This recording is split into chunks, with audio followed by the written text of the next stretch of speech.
Doug Walker. You're watching The Crazy House with Crazy McKormik.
Well, that's a good way to start, isn't it?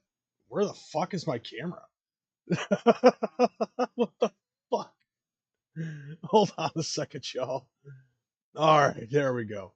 Oh, wow. And the lighting is terrible. I knew I forgot something. It's always fucking something, isn't it? Jesus Christ. Give me a second. God damn it. Yeah. Dragon Slayer is fucking with my algorithm here on the poll, but it is what it is. I'll be right back, y'all.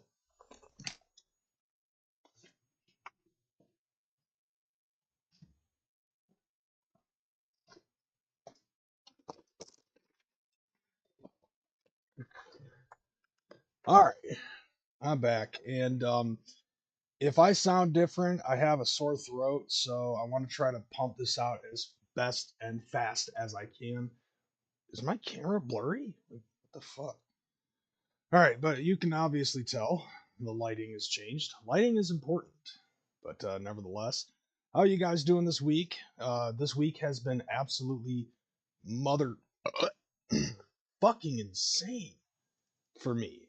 Um, so this is the first week that I started off with doing some Grubhubbing and shit in the mornings and all of that stuff. So I made basically just running through and trying to get as much money as I can over the next couple of weeks because we've got some shit to fucking talk about. Obviously, as I mentioned last week, I was actually accepted for my gaming tournament for DCG Con, and because of that, I decided I was not going to be doing stuff on TikTok.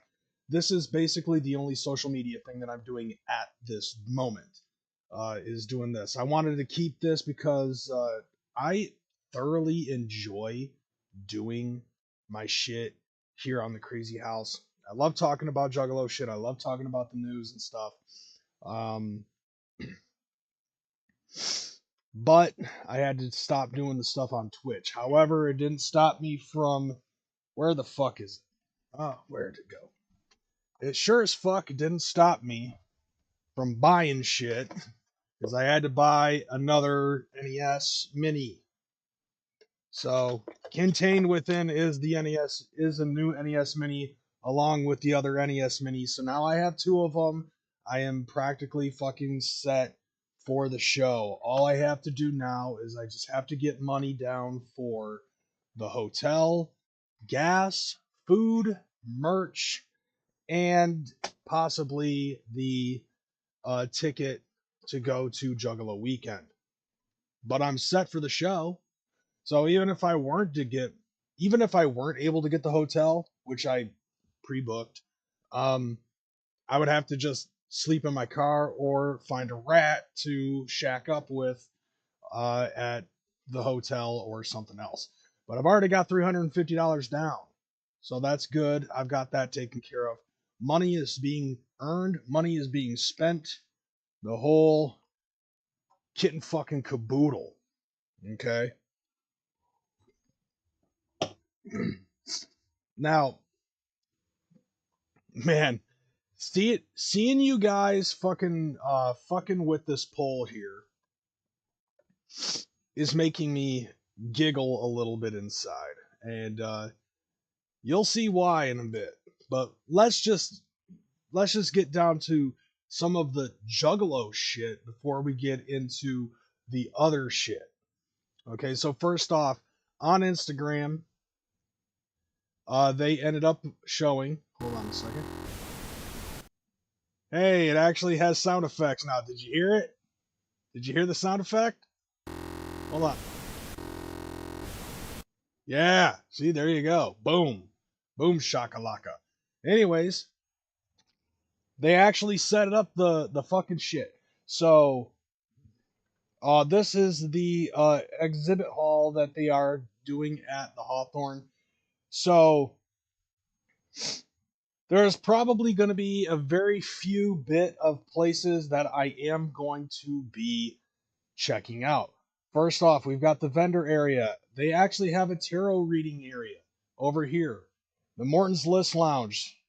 So I probably am going to be avoiding that because you guys remember the story that I told about the last DCG con where my event got canceled because somebody had to have a fucking beatdown placed upon them by acetone, which shut down the whole fucking con.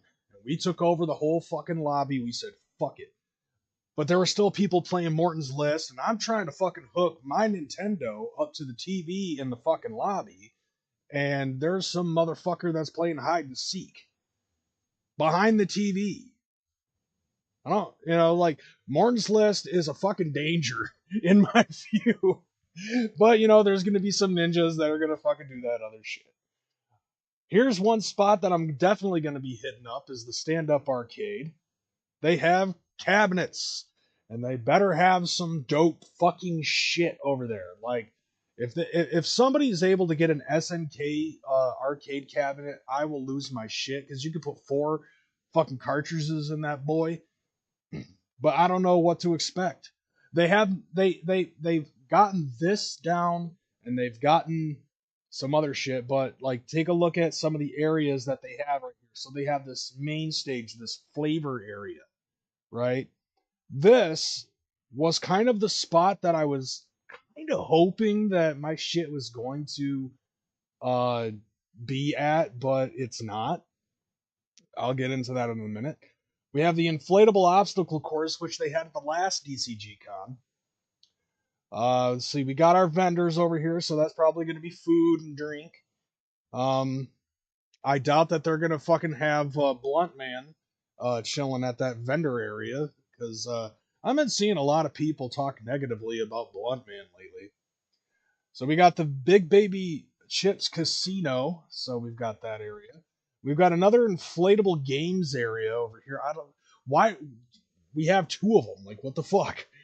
Let's see. We have the games library, and then we have like a couple of open spots. But we're right up around here is where we have the DCG merch, which I'm definitely going to be hitting that area. I got to get me a DCG Con jersey and maybe some other shit too. If I get the money, if I get the fucking loot, I'm definitely buying some jerseys. And of course, another DCG shirt. I have one for each year. You know, for the last two DCG cons that they've had, and I need a third one for that one. We have the executive room. We have this executive room, the video game room. That's where I'm gonna be. I'm gonna be there definitely for a fact because that's where my fucking event is being held. So it's not as big as the flavor area, but Rob said that we have two TVs. We're gonna be able to put it down. Right behind that is the concessions, so more food, I guess. I don't know what the difference is going to be between the vendors and the concessions. I don't know. What is the vendors? What is that for? Right next to the exhibit hall entrance, we have the DCG Con headquarters. We have the ticket booth. That's going to be the main thing.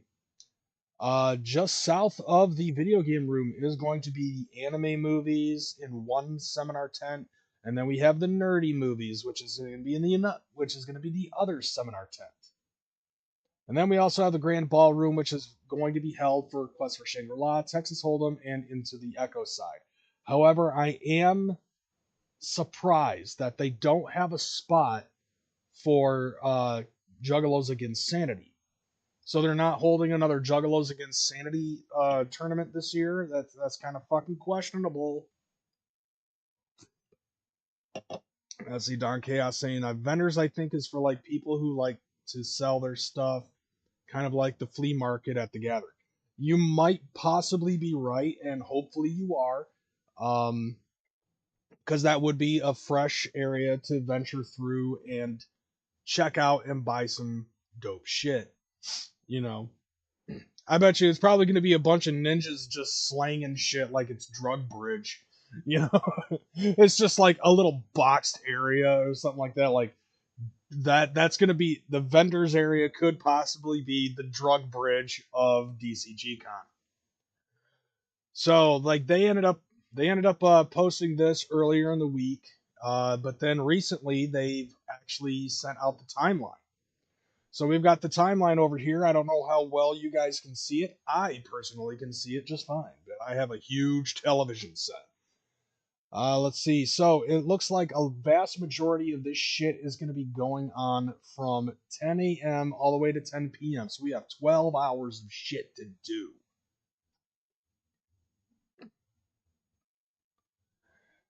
So like, yeah. So in the grand ballroom, you obviously have, you know, your let's see, Into the Echo side, we have the two spots of heads up tournament, and then a team tournament, two more heads up tournaments, and then you have a 4-player tournament. Quest for Shangri-La tournament all the way through.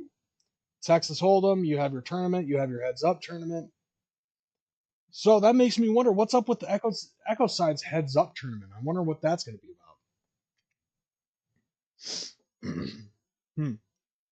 Do I think they're dropping new Dark Carnival games this year? I would like to say so, you know, but I don't know exactly what the possibility of it is, you know.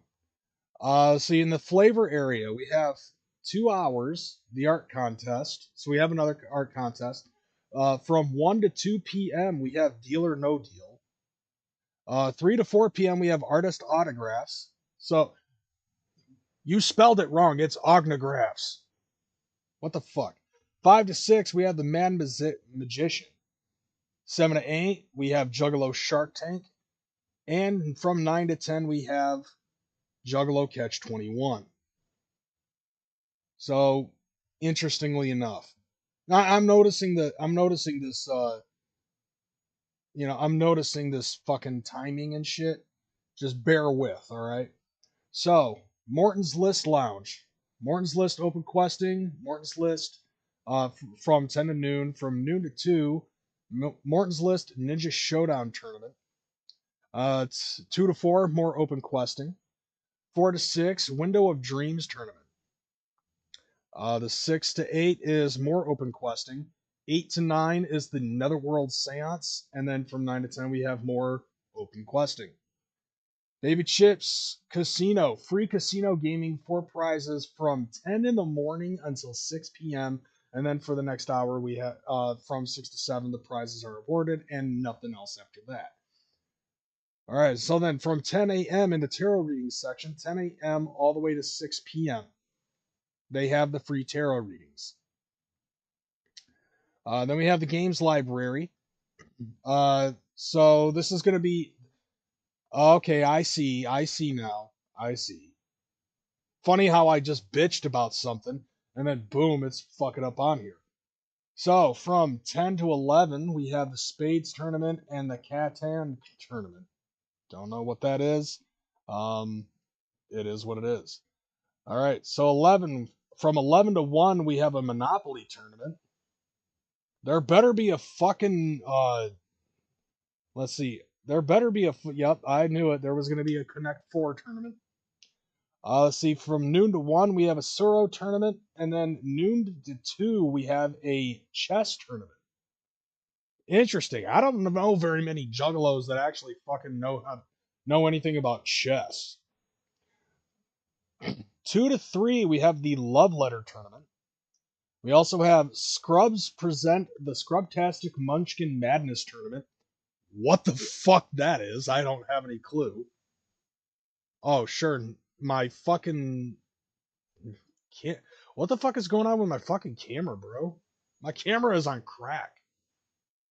My camera keeps fucking up. And then we also have a checkers tournament from 2 to 3. From 3 to 4, we have Juggalo Bingo and an Uno tournament. From 4 to 5, we have the Monster Madness tournament, and there it is, the Juggalos Against Sanity tournament. From 5 to 6, Survive Escape from Atlantis tournament. Who's coming up with these fucking games, man? Like, some of these I'm like, oh yeah, sure, I know about that. And then other ones, it's just like, well, what the fuck? 6 to 7, we have the Connect 4 tournament. So, yep, I was right. You know, we got to eat Monopoly and shit out Connect 4 at some point. Apparently it takes like a few hours for it to go through. Let's see, Connect 4 tournament, and we also have a Jenga tournament. Nothing says Juggalo like playing a fucking board game conspired by fucking Adolf Hitler. 7 and 8 o'clock, we have the Wins and Wagers tournament. 8 to 9, we have the King of Tokyo tournament and Battleship. Battleship, I love Battleship. Now, is it regular Battleship or is it going to be fucking, it could be like the talking Battleship? That would be dope as fuck. Then from 9 to 10, we have the Love Letter tournament. Going through the video game tournaments. So, by the way, this is some shit that I actually had to talk with Rob about because he did not know where some of these fucking video game consoles came from. So he was like asking me about Mortal Kombat 2. So like from 10 to noon, we have the Mortal Kombat 2 tournament. And it's being played on Super Nintendo. Because I told him Mortal Kombat 2 is on Super Nintendo. Like that's Like, it was on Super Nintendo and it's on Sega Genesis. And he's like, which one do you think is better? I was like, well, both of them have blood, but I feel like Super Nintendo is probably going to be the more superior one because it has better graphics and the sound is better. Like, you compare the two. If you compare the two between Sega Genesis and Super Nintendo is gonna fucking win because they have better sound quality. Like, take a look at fucking Doom for the 32X versus Doom for the Super Nintendo, and Doom is fucking shitty as fuck, and the sound quality is dog shit. If you play Doom on the Super Nintendo, oh my god, the sound quality is so fucking awesome. But nevertheless, though, I'm glad that they decided on something that was Super Nintendo based. Then they had the Halo 3 tournament from noon to 2, which, hey, that makes me a happy guy. It kind of takes me back to Hall C in the 2002 Gathering of the Juggalos, where they had Halo. Okay, so here's another one that's in my fucking wheelhouse, Atari 2600 Medley Tournament. He told me about that. I was like, bro, that's fucking awesome. Like, how are you going to go all the way back to 2600, bro? Like, you got to throw Gen X style shit in there. From 4 to 6, we have the Mario Kart 8 Deluxe Tournament for the Nintendo Switch. From 6 to 8, we have the Gears of War 3 Horde Tournament, which I'm not a Gears of War guy. Like, I've never touched Gears of War. So, I'm going to have to find something else to fucking do during that time. But then from 8 to 10, we have the Super Smash Brothers Ultimate Tournament, which I told him, he asked me about Super Smash Bros. He was like, that's for the Wii U, right? I was like, yeah, but they also have it for Nintendo Switch. That's the one that you want to go to because that one has everybody. Like, it even has characters for like fucking like, it has Cloud, it's got Mega Man, it's got Pac-Man, it's got fucking Solid Snake as a playable character. I wonder how many motherfuckers are going to be playing Luigi because of certain events that have happened in recent time. All right, so then after that we have these fucking things: Seminar Theater 1 and Seminar Theater 2. So the anime movies. We're starting the morning with Pokemon Lucario and the Mystery of Mew. Following that, we have from noon to 1:30 Futurama Bender's Big Score. From 1:30 to, I want to say, 3:30, we have Demon Slayer Mugen Train. Dope, because like, I've really been wanting to start getting into Demon Slayer, so that's another thing that I might look into. Following that is Transformers, the first one, which, Michael Bay, it's whatever. The end of Evangelion. I totally butchered that name, but I've never watched it before, so I don't know shit about shit. Afro Samurai Resurrection. Don't know. But then after that, we've got Trigun Badlands Rumble, which I remember. I remember watching Trigun on Cartoon Network back in the day, so definitely down for that shit. In the nerdy movies, we have Enchanted, which, hey, I actually liked. I liked that movie. A Monster Calls, Dungeons and Dragons: Honor Among Thieves, which, hey, I'm a fucking RPG guy, but I'm a more JRPG guy, but Dungeons and Dragons is definitely something that's still available in my wheelhouse. Jumanji: The Next Level. I've seen the first Jumanji reboot, the one that had fucking The Rock in it and Jack Black. So I've never watched the second one. Maybe I'll check that out. After a Samurai was on Spike TV, and then I think Adult Swim back in the day, and it was an anime with Samuel L. Jackson voicing it. Afro Samurai, motherfucker. Following that is Aliens. So let's keep in mind that's the second one, not the first one. The first one is Alien. The second one is Aliens. That's the one with fucking what's his face saying, "How do I get out of this chicken shit outfit?" Game over, man. Game over. Following that is Terminator 2. Unfortunately, it's not the director's cut. The director's cut's fucking awesome. Like, I was actually talking to a hammer-wielding buddy of mine about that the other day. And then finally, ending the night with Mad Max: The Road Warrior. What a rush. Then over at the Palladium, nothing starts. I guess doors open at 5. JCW does not start until 6:30 and goes on until 8:30 for the Wrestling Lunacy show. After that, we go to our main stage where it's 9 o'clock. We got Darby O'Trill, and then we got Lardy B closing out the hour.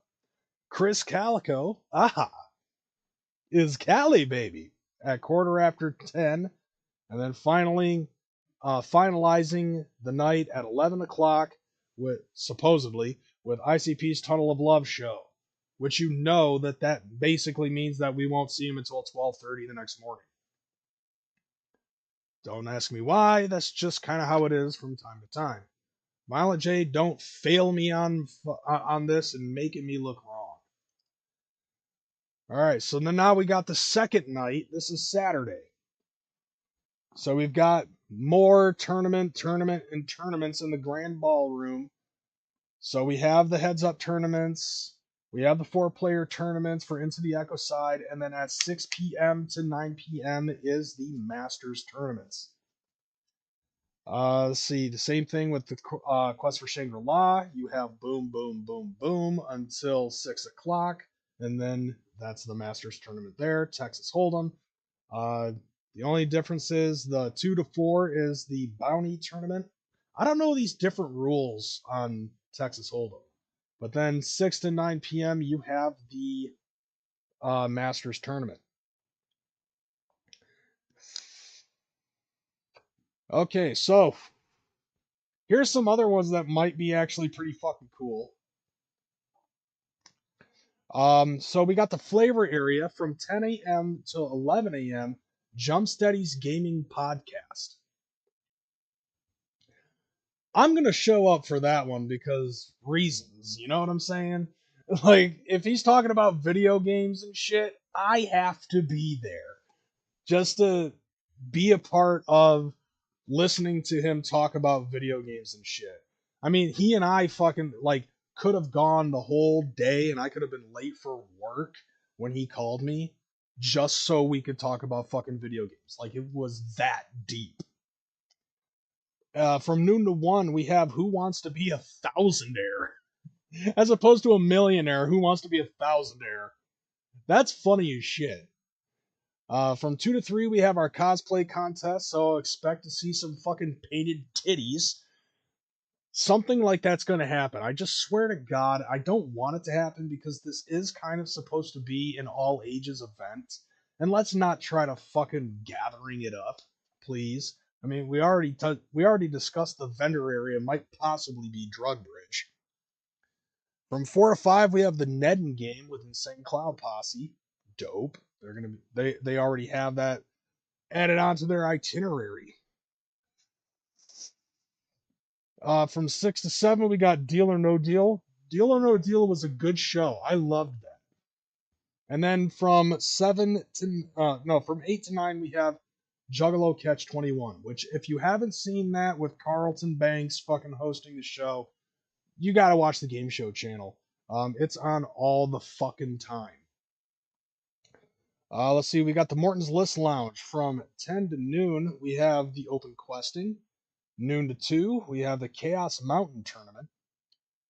2 to 4, more Open Questing. 4 to 6, the Crystal Skull Tournament. But then, from 6 to 8, we have the Masters Tournament. I'm assuming for all of that other shit that's happened previously. I don't know how they fucking turned this into a tournament, but it is what it is. You know what I'm saying? 8 to 9, we have the Time Capsule. I don't know what that means. I'm assuming that there's going to be a time capsule that's going to be fucking buried or something. Or like, we're going to put this behind Jay's house. We're going to bring it back in 10 years and see what's up. 9 to 10, more Open Questing for the last hour. Let's see, for Big Baby Chips Casinos, the same shit. Tarot readings, the same shit. Let's see, for the games library.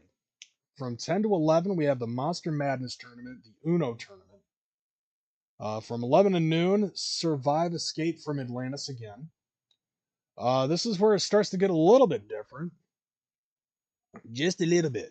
Just a little bit different. From noon to 3, Pokemon Build a Battle Tournament. It's a $20 buy-in. You pay for a build, a battle deck. From noon to 2, the Red Dragon Inn Tournament. No odder. 2 to 3, we have the Scrubs present the Scrubtastic Munchkin Madness Tournament. And the Juggalos Against Sanity Tournament happening for a second time.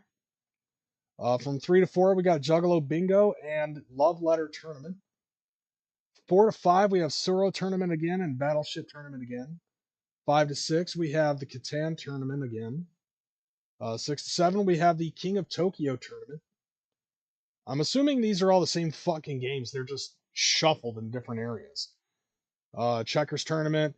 Here's a different one, though. 7 to 8, they have an Into the Echo Side 8-player Murder Mix Tournament. So instead of having you can only have a maximum of 4 players. So you have 8 players playing the same fucking board? That sounds fresh. Let's see. Then you got your Wins and Wagers tournament, your Jenga tournament, and your Connect 4 tournament. Did they get rid of fucking Monopoly on this one? Looks like they did. Video game tournaments. Here it is. From 10 to noon. Mario Kart 8 Deluxe Tournament. Noon to 2. Super Smash Bros. Ultimate Tournament. 2 to 4. The Juggalo Nintendo World Championships. That's my shit. And it's going to be useful, like I said, because I've got 2 regular Nintendo Minis. Jiggle jiggle. Hell yeah, bro. That's fucking exciting. And to be totally honest, I'm going to tell you this. I thought I lost my fucking NES controller to my original Nintendo DS. I found it. And then there's one packaged in the box, too. It's still got fucking bubble wrap around it. Never took it out. 4 to 6, we got the Halo tournament. Let's see. Okay, here's a different one. 6 to 8, Tetris Effect Connected tournament. That I might fucking that might be something worth checking out because everybody loves Tetris. I don't give a fuck. Everybody loves Tetris. Then we got for 8 to 10, we got another Mortal Kombat 2 tournament. For the anime movies, I'm just gonna punch right through them. All right, Spy Family, Code White. My daughter tried to get into Spy Family, really didn't get into it all that much. Arrietty, Batman Ninja. Looks like they're doing one episode of One Punch Man. Or maybe that's a movie, I don't fucking know. 45 minutes? I don't know. Mobile Suit Gundam Seed Freedom. So I'm gonna miss watching Mobile Suit Gundam. Attack on Titan: The Roar of Awakening. And then from 8 to 10, it looks like the first 4 episodes of Chainsaw Man. I got a friend of mine who really likes Chainsaw Man. Alright, so then we got the nerdy movies. Godzilla Minus One. Half Baked. The documentary of the current state of our country, Idiocracy. Furiosa, a Mad Max saga. Drunken Master 2. And then we also this is actually great. This is funny as hell to me because they decided to add on Monty Python and the Holy Grail. And then the first Naked Gun movie from the Files of Police Squad. Those movies are fucking great. Especially the rabbit. The rabbit in the Monty Python and the Holy Grail. That and the Dark Knight makes the whole fucking movie. And the whole running gag about them banging 2 coconuts together. And they're in England. Where did they find coconuts? A swallow? A swallow? I love that fucking movie. And by the way, for both days, the DCG Con merch booth runs from 9 a.m. to 7 p.m., which is located just outside of the Hawthorne Exhibit Hall. So then we go back to the Palladium, another episode of JCW Lunacy. But then at 9 o'clock is where we start getting our fuck on the main stage. Tierra Diaz at 9 o'clock, and then Whitney Payton closing out the hour. Somewhere in the middle of, I guess, quarter after 10 is Squeegee Mac. And then 11 to midnight is Insane Clown Posse. Yay. That's the entirety of the itinerary.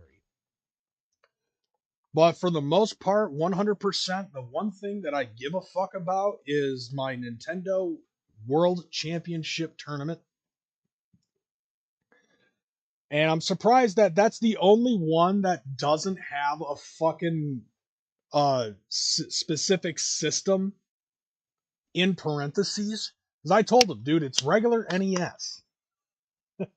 I guess just because it says Nintendo, I'm sure everybody's going to assume as much. But it's like, dude, when somebody thinks Xbox, nobody thinks about the OG Xbox. Nobody thinks about the 360 anymore. Nobody thinks the Xbox is the Xbox One. You know, it's like when you say Xbox, it's whatever the most current fucking Xbox system is. You know, so if somebody's expecting Nintendo Switch and they come to me and they see what it is, they're not gonna know what the fuck. What is this toaster that you're fucking using? You know what I'm saying? All right, so keep these fucking votes in mind now. Now that I've gone through this shit. By the way, I tried to find some other news. Nothing really struck out and really gave me any fucking. Ooh, I got to talk about that. You know, so like we got to go into some other shit like outside of Juggalo stuff because this is stuff that I've actually been fucking focused on heavily. Not just for the last week, but for the last year. I have been following this shit. And I'm talking about fucking TikTok. All right. Now, I know that 67% of you guys so far say fuck TikTok, and the other 33% of you say you were never on TikTok, so you don't give a fuck. All right. But I was. And I know that there was some other ninjas that I fucking come across. My homie Shayna, Juggalo Collectibles, my boy Fred Baldwin, Juggalo Fred. He was on there. Riddles. And a bunch of other fucking juggalos. Not just the stupid, idiotic bitches that fucking. You know what I'm saying? Like, a lot of these fucking bitches that, like, paint up and do the clown check that I used to make fun of fucking years ago. Where Lockside was on there. Boy Blue was on there. Boy Blue was Like, dude, Boy Blue fucking blew up on TikTok. To a point where I'm pretty sure, like, he's got over 10,000. So, and 10,000 is the threshold that you need in order to actually start making monetization on that bitch, in order to become part of the creator fund on that motherfucker. But unfortunately, as of yesterday, it got banned. 12 hours later, though, it came back. But nevertheless, it got banned. And this was kind of a long time coming. After 11 months of bullshit, a whole bunch of shit ended up fucking going down. And part of it, I personally, I believe, not just part, a vast majority of it. How the fuck did Boy Blue get so many followers? Follow for follow, bro. Like, people fucking do that shit. Not that anybody gives a shit, but he was able to get followers. He's got more followers on TikTok than he does on fucking YouTube. And he puts more fucking focus on YouTube than he does anything else. How fucking retarded is that? Like a lot of the drunken fucking live streaming that he could have been doing on TikTok, he did it on YouTube instead because he was all about Juggalo drama alert. Fucking retarded ass motherfucker. But anyways, I personally feel like a vast majority of the reason for TikTok going dark the other night is because of this motherfucker. This is the senator of Arkansas, Tom Cotton. And this dude has been a fucking thorn in the side of TikTok's CEO, well, now former CEO, Shao Chu.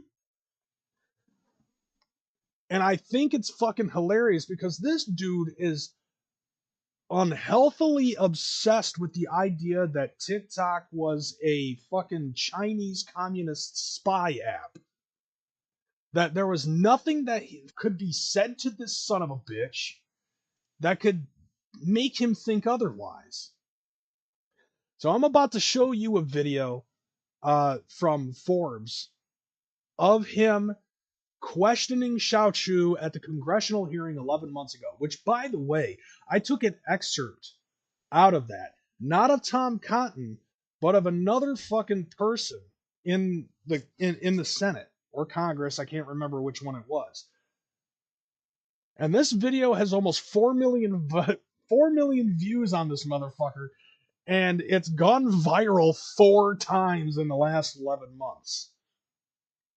But nevertheless, this is not the video. This is Tom Cotton in his unhealthy obsession with the Chinese Communist Party supposedly grilling Shou Shu. Personally, I think that this is absolutely ridiculous. Chairman. All right, here we go. Thank you, Senator Rono. Senator Cotton. Mr. Chu, let's cut straight to the chase. Is TikTok under the influence of the Chinese Communist Party? Like, right off the fucking rip, dude. Like, he's just like, let's just cut to the fucking chase. And that's the first question you ask? Look at the look of sincerity on this motherfucker's face. Okay? Like, this is the shit that everybody was fucking grilling him on. And why? Because he's Asian. Hold on. No, Senator, we are a private business. Okay, so you can see that your parent, ByteDance, is subject to the 2017 national security law, which requires Chinese companies to turn over information to the Chinese government and conceal it from the rest of the world. Like, do you see the look on this motherfucker's face? Like, as opposed to the photo I just showed. And now look at him, he's like, all serious business and all this other shit. Like, what the fuck? Like, you cocksucker. You concede that, correct?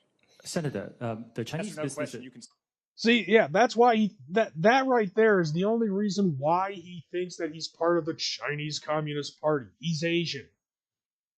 That's profiling, you racist son of a fuck. Conceded it earlier. Like, you can obviously tell that I'm pissed off at the fact that he's so blatantly fucking racist to this guy.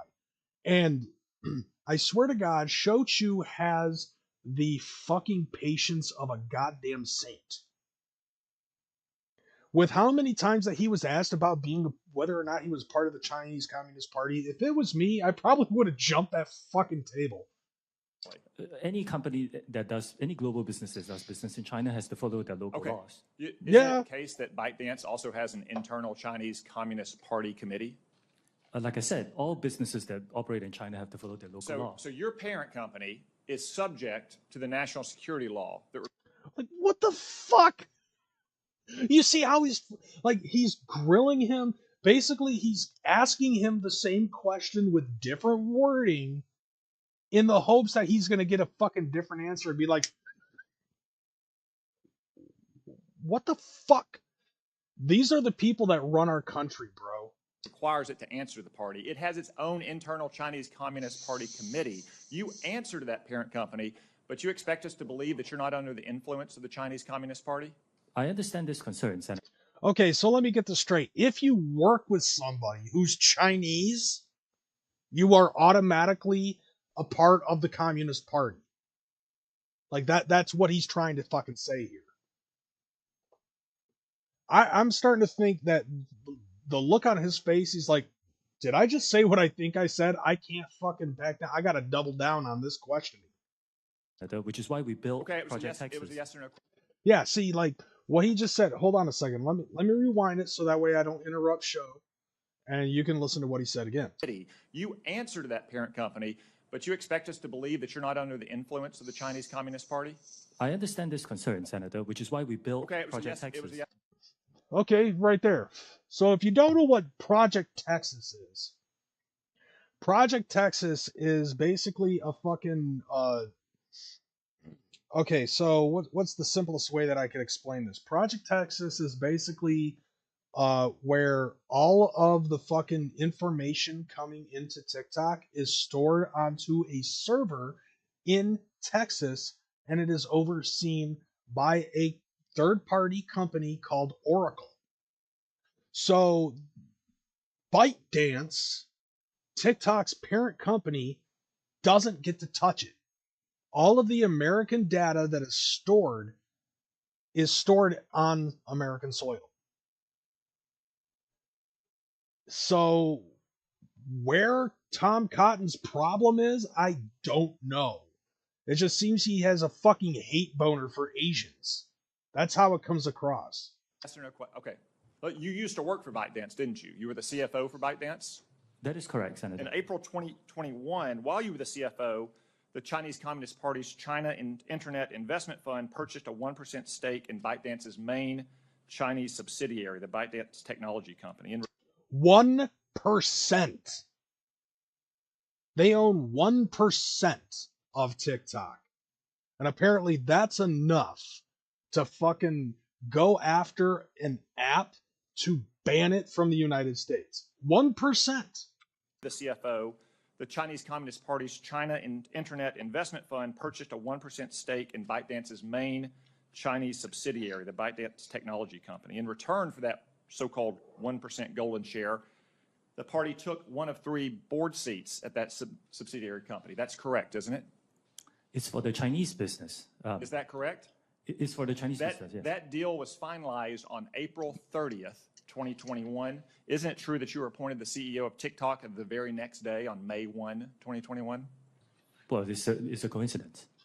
Communism.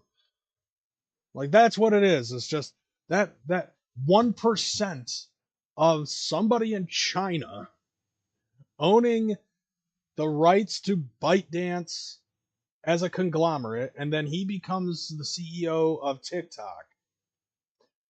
That means that 1% of China makes TikTok 100% commie.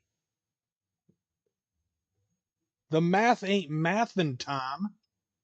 It's a coincidence that you were the CFO, Senator, that the Chinese Communist Party took its golden share in its board seat, and the very next day you were appointed the CEO of TikTok? You know, it's kind of interesting that he tries to fucking tie these tethers together. That's how fucking shit works in business, bro. Like, it's called a promotion.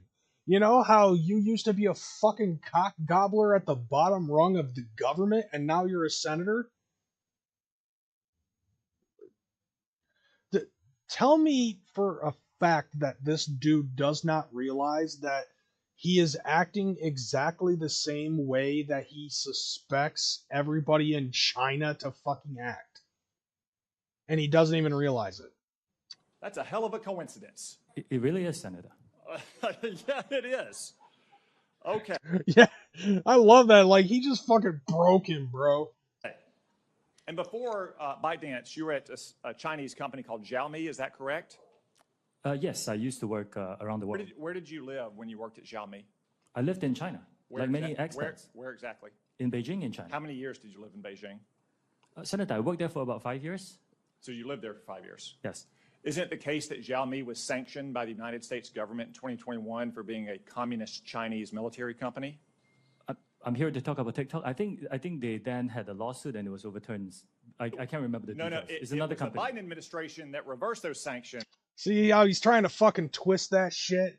He's trying to twist that shit to make it seem as if Shou, because of some affiliate that he has with somebody else who is a member of the Chinese Communist Party, that makes it so he retroactively is a part of the fucking Chinese Communist Party, and therefore makes it so ByteDance is a part of the Chinese Communist Party, and TikTok is Chinese fucking communist propaganda.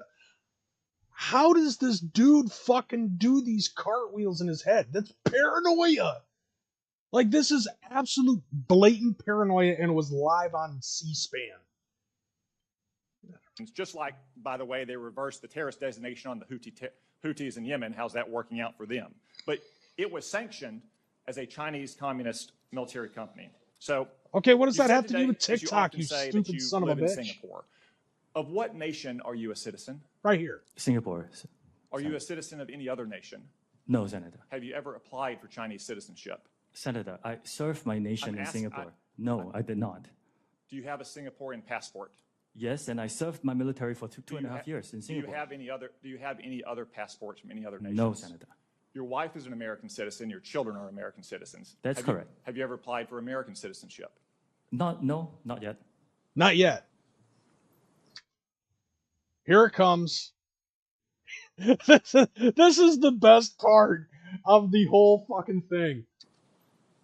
Have you ever been a member of the Chinese Communist Party?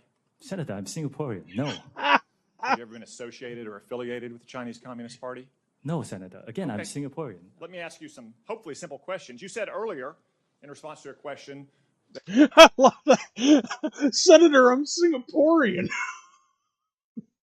Like, fucking dude ate that shit. Oh god, I hate this man so fucking much. Like, oh god. Hold on, let's see that again. Senator, I'm Singaporean. What the fuck? No, Senator. have you ever applied for Chinese citizenship? Senator, I served my nation in Singapore. No, I did not. Do you have a Singaporean passport? Yes, and I served my military for two and a half years in Do you Singapore. have any other passport? Just the look on his face is like, bro, are you fucking serious? From any other nations? No, Senator. Your wife is an American citizen. Your children are American citizens. That's correct. Have you ever applied for American citizenship? No, not yet. Okay. Brain rebooting. Have you ever been a member of the Chinese Communist Party? Senator, I'm Singaporean.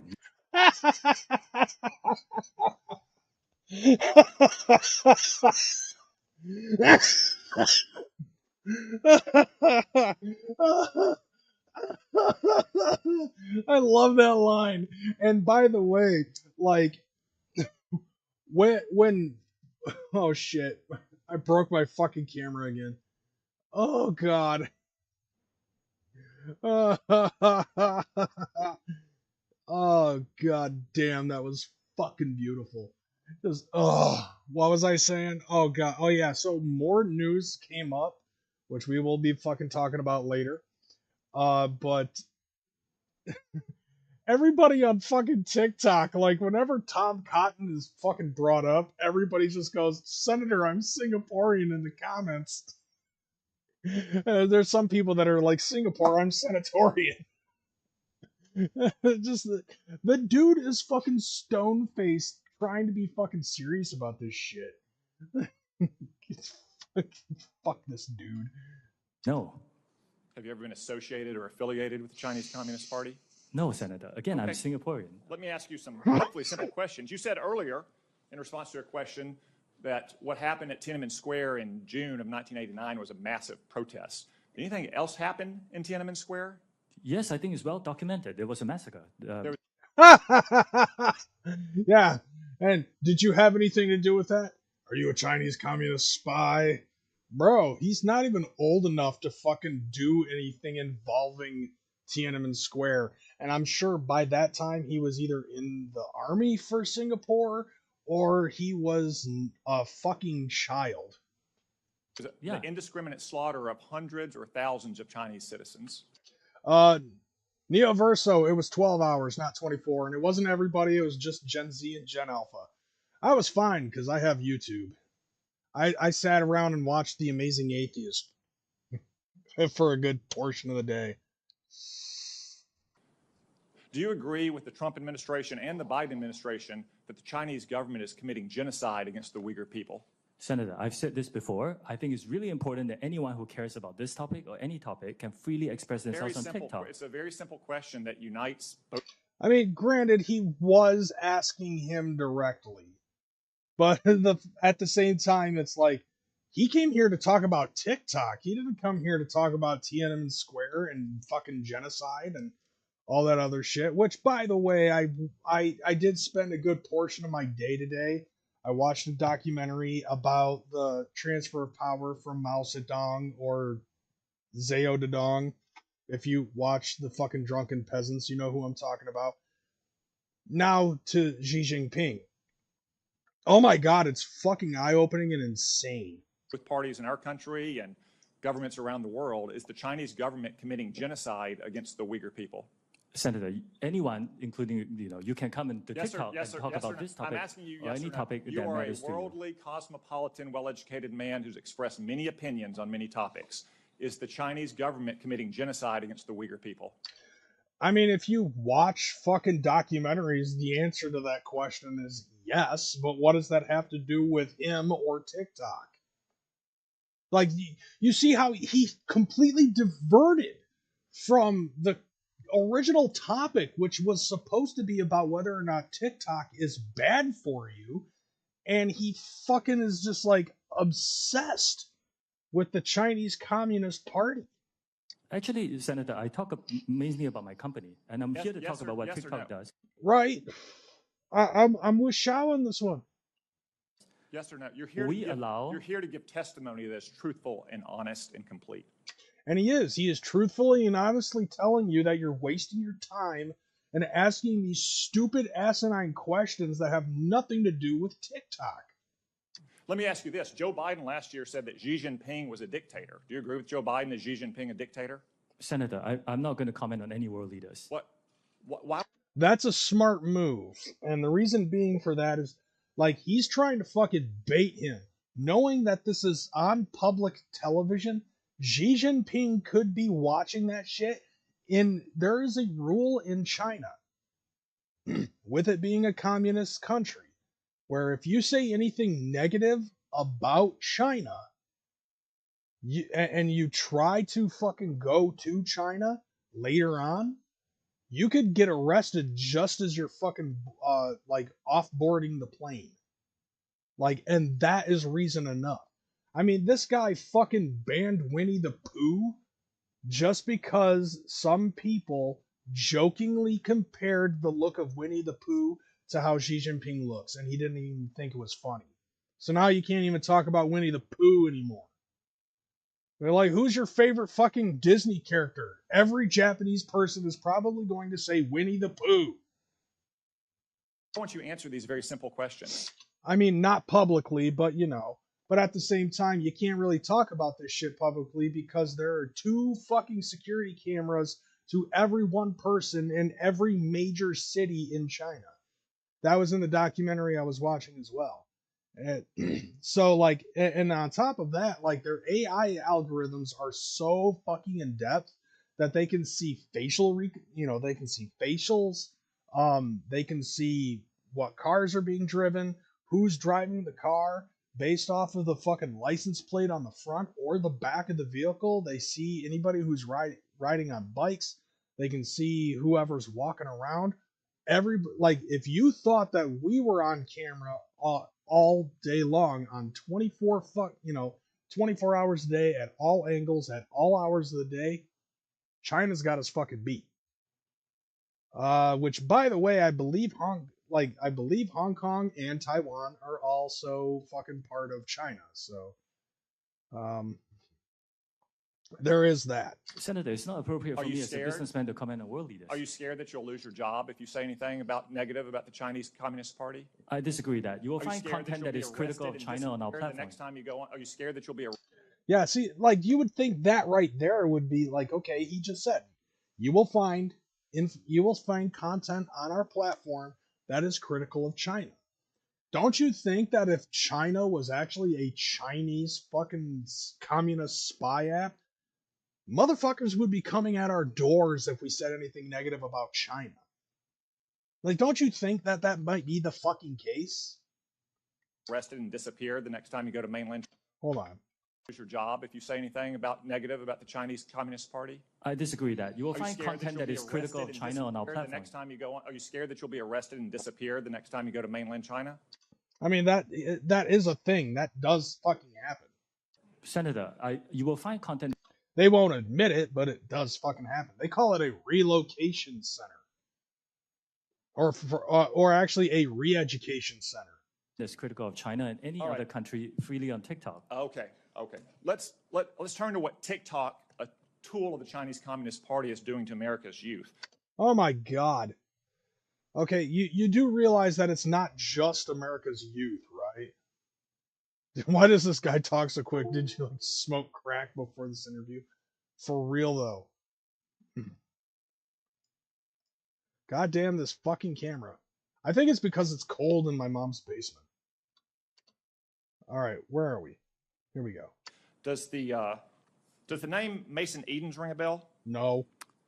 Senator, you may have to give me more specifics if you don't mind. Yeah, he was a 16-year-old Arkansan. After a breakup in 2022, he went on your platform and searched for things like inspirational quotes and positive affirmations. Instead, he was served up numerous videos glamorizing suicide until he killed himself. Are you sure it was TikTok and it wasn't fucking Instagram? Because I've seen some negative shit more on Instagram. Like, to be perfectly honest, though, like, the algorithm on TikTok is based off of what is in your fucking interest wheelhouse. So, like, not to mention, if the kid killed himself, how do you know that that's what he was fucking looking for? Maybe he was looking for justification. I don't know. By gun. What about the name Chase Nazca? Does that ring a bell? Would you mind giving me more details, please? He was a 16-year-old who saw more than 1,000 videos on your platform about violence and suicide until he took his own life by stepping in front of a plane or train. Are you aware that his parents, Dean and Michelle, are suing TikTok and ByteDance for pushing their son to take his own life? Yes, I'm aware of that. Damn. And I'm not saying that was cold or anything like that, but at least he was acknowledging this fact. Okay. But the thing, though, is like, okay, look, suicide is one of those things that, like, it's like, okay, look, this is the same fucking argument that people have made about metal music and video games. I've heard it before many a time, all right? And me, as a person who has survived the 80s, the 90s, and the 2000s with a variety of different things, like, if you remember Columbine, in Columbine, they tried to blame Marilyn Manson and Doom and other things of that nature, trying to say that content in that was too violent and it would cause those kids to fucking kill all those, school classmates and then themselves. And it was not something that actually happened. Like, that's not the cause of it. Finally, Mr. Chu. Has the Federal Trade Commission sued TikTok during the Biden administration? Senator, I cannot talk about whether there's any ongoing... Are you currently being sued by the Federal Trade Commission? Senator, I cannot talk about any potential lawsuits. I didn't say they potential, actual. Are you being sued by the Federal Trade Commission? Not potential, actual. Senator, I think I've given you my answer. I cannot talk about. No. Ms. Yacarino's company is being sued, I believe. Mr. Zuckerberg's company is being sued, I believe. Thank God for that. Fuck Zuck. Yet TikTok, the agent of the Chinese Communist Party, is not being sued by the Biden administration. Are you familiar with the name Christina Kafara? Okay, didn't he just say that that was his last question, and yet he's still fucking talking? Like, listen, this talking head just needs to shut up. So this basically almost went completely nowhere. But the one other thing, remember what I said before, where it was just like, Senator, I'm Singaporean. Apparently he thinks that Singapore is part of fucking China, and that's why he kept grilling him about that. That's why this fucking came up. So here's China. Here's Singapore. Notice the vast amount of Asian countries that kind of separate China from fucking Singapore. You see the difference right here? Like, here's Singapore, Tom Cotton. Fuck you. Senator, he's Singaporean. There you go. So you tell me, folks, is China a part of fucking Singapore?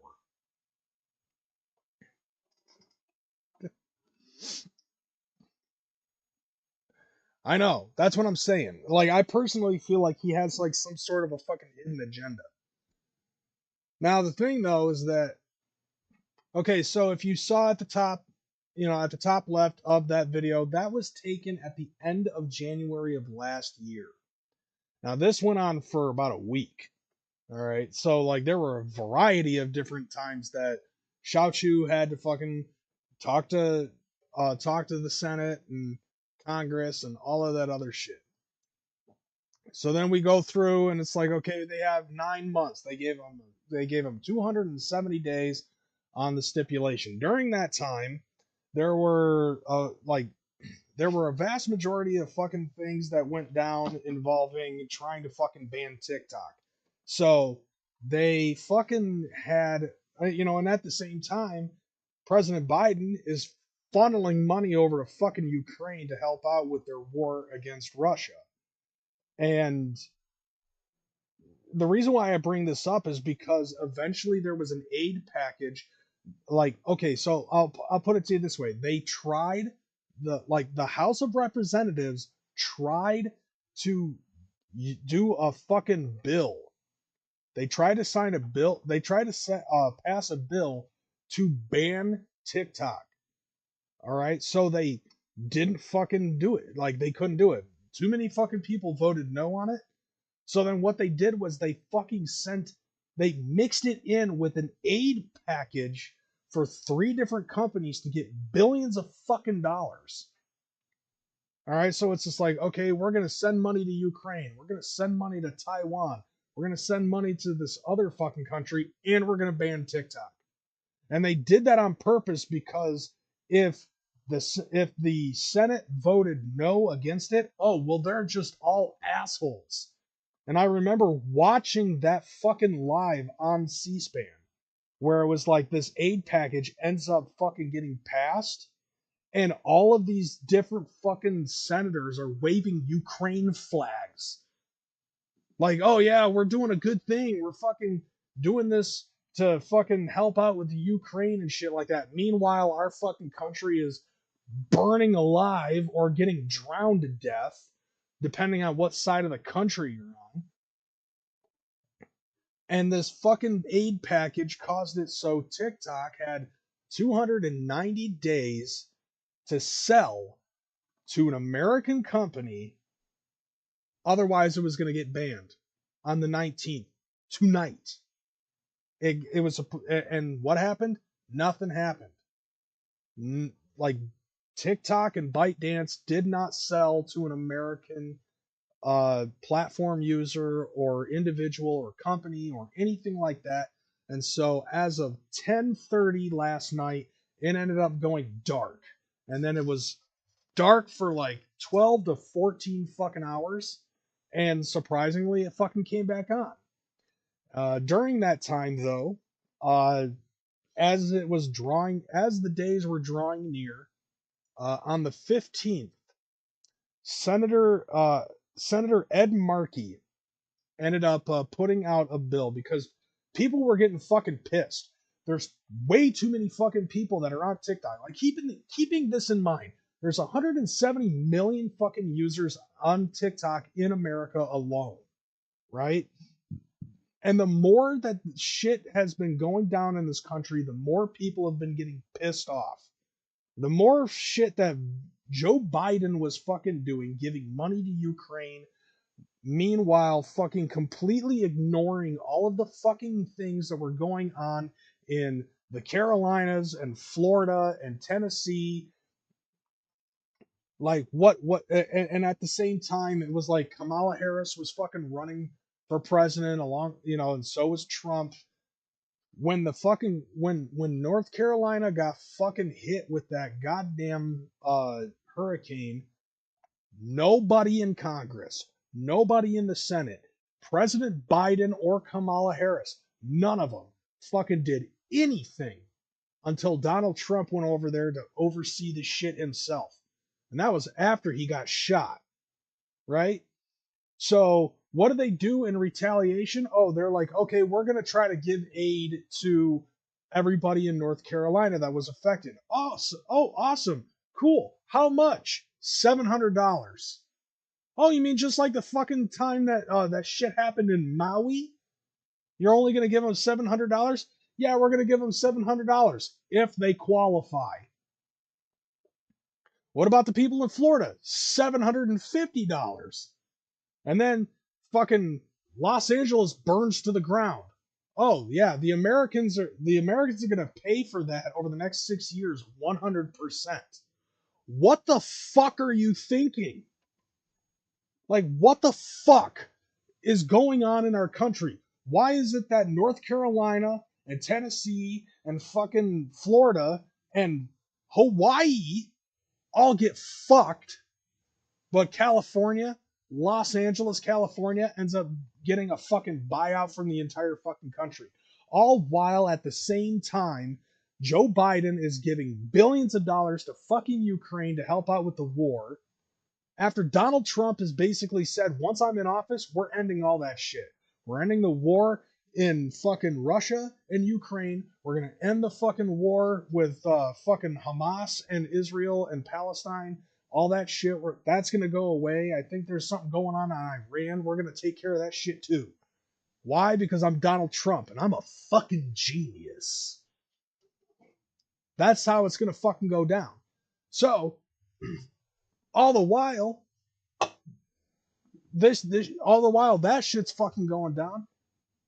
Not one thing is being fucking helped, but this entire fucking time, 100% of the focus has to go on TikTok. Why just TikTok? That's the one thing that I've been wondering for the last 6 months, is why the fuck is it so important for TikTok to be banned, but all of these other things that are happening in our country are fucking going down, right? Like, I don't care about fucking China. To be perfectly honest, I could care. I'm not good or bad with fucking China. I think China is actually the same way as it is here. Love the country, love the people, hate the fucking government. But none of that has anything to do with fucking anything. You know what I'm saying? So fucking we're seeing all of this shit on TikTok. I have seen all of this shit over the last year on TikTok, and I have seen France fucking burned to the ground. Nobody here in the country fucking talked about it. Not a single bit of news media fucking talked about the fucking protest in France. Not a single person. Fox, CNN, ABC, NBC, CBS, none of them. C-SPAN didn't hear a goddamn thing. PBS didn't hear a fucking thing. You know what I'm saying? So, like, all of this shit's fucking going down. Nobody in our country's fucking talking about it. All of these other things are happening in different countries. TikTok is the only place to go to fucking see it. And so and because of that is personally why I think the government wants to shut it down, because while it's under the umbrella of ByteDance, which is in China, even though the fucking servers are here in the United States, they can't regulate it for two reasons. One, because of that I just said, and two, it's a privately owned company. Facebook, YouTube, X, all of these are publicly traded fucking companies. And by the way, speaking of that, over the last year, Tom Cotton and a whole bunch of other fucking senators and a whole bunch of other people in the House have been pouring money into publicly traded Meta stock. Why? Because TikTok is the biggest threat of popularity against fucking Facebook and Instagram and WhatsApp and Threads. So if their biggest fucking competition ends up going belly up and they can't fucking use it anymore, well, they just automatically assume that everybody's going to flock back to fucking Meta, which causes their stock to go up, which means that all of these other people are going to get fucking money based off the off the trading. You know what that is? That's insider trading. They literally fucking, like, there was one guy I saw who wrote the fucking TikTok ban, and then 2 days later, he put $300,000 into meta stock. And then about a week later, he put another $3,000 into meta stock. After that, he started putting in $750,000 and another $750,000. This motherfucker put in well over $1 million worth of meta stock, banking on the fact that this ban was going to go into place, and TikTok was going to get banned, and everybody was going to flood back to Meta, and Meta stock was going to go up. That's insider trading. Isn't that the same thing that Martha Stewart went to fucking prison for? Don't you remember that shit where Martha Stewart got in trouble for insider trading and she went to prison for a few months? Don't you think? And don't you think that these people are just as fucking criminal as Martha fucking Stewart? You know what I'm saying? So anyway, Ed Markey ends up fucking seeing all of this shit that's been going on TikTok, which is interesting to me because a lot of these House representatives and senators, hell, even Trump and Biden and Kamala Harris all ended up fucking creating accounts on TikTok, the very same program that they're trying to fucking delete. Oh, for what, I don't know. If you don't like TikTok, then why would you even make an account for it? It makes no fucking sense. What, to monitor to see if whether or not that racist Tom Cotton is actually correct about it being a Chinese spy app? Or is it that you like dancing cat videos as much as the rest of America? Anyway, so Ed Markey ends up fucking seeing the outrage, and so is Ro Khanna, about all of the outrage that Americans are having, because the more fucked up shit that Biden and his administration has done, the more pissed off we're getting. And the more that we try to vocalize how pissed off we are, the more we're being ignored, and they do shit to spite us, is what it feels like, which pisses us off even more, and it fucking goes into rotation. So Ed Markey and Ro Khanna got together and got the Senate together to try to vote on an extension, to try to extend it for another 270 days. The first person, and possibly the only person, that broke this unanimous consent was Senator Tom Cotton. Here's what he said. From Arkansas. Reserving the right to object, which I most certainly do, TikTok isn't just another social media platform. TikTok is a Chinese communist spy app. Still fucking talking about this shit.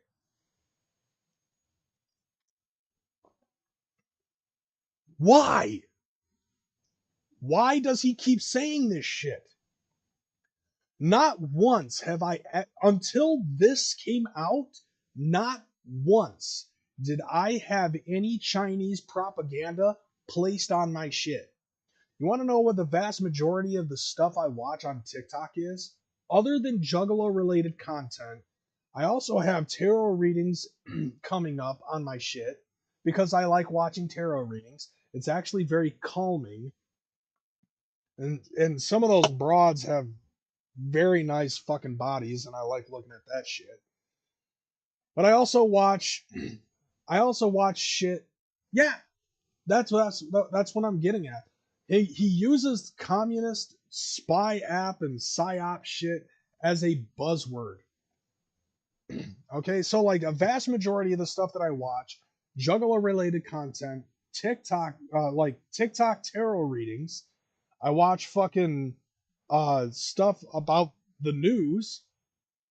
One guy called the Older Millennial, I like to watch him because like him and Young Jeffrey and MAGA Meg, those are three people that I like to watch because they all bash fucking paid influencers that are paid by APAC or the fucking, you know, the far, you know, the left, basically, like the fucking Democrats and stuff, like their fucking PAC parties and shit like that. Like guys, you know, like the people that I'm talking about, they go by the names of like Parker, Harry, Sisson, Dean, Dashy, and some other fucking people And these people that I watch, the older millennial, young Jeffrey, Mag and Meg, they all combat these motherfuckers in the most hilarious of ways. And then I also like to watch Zennial D, because I myself am a Zennial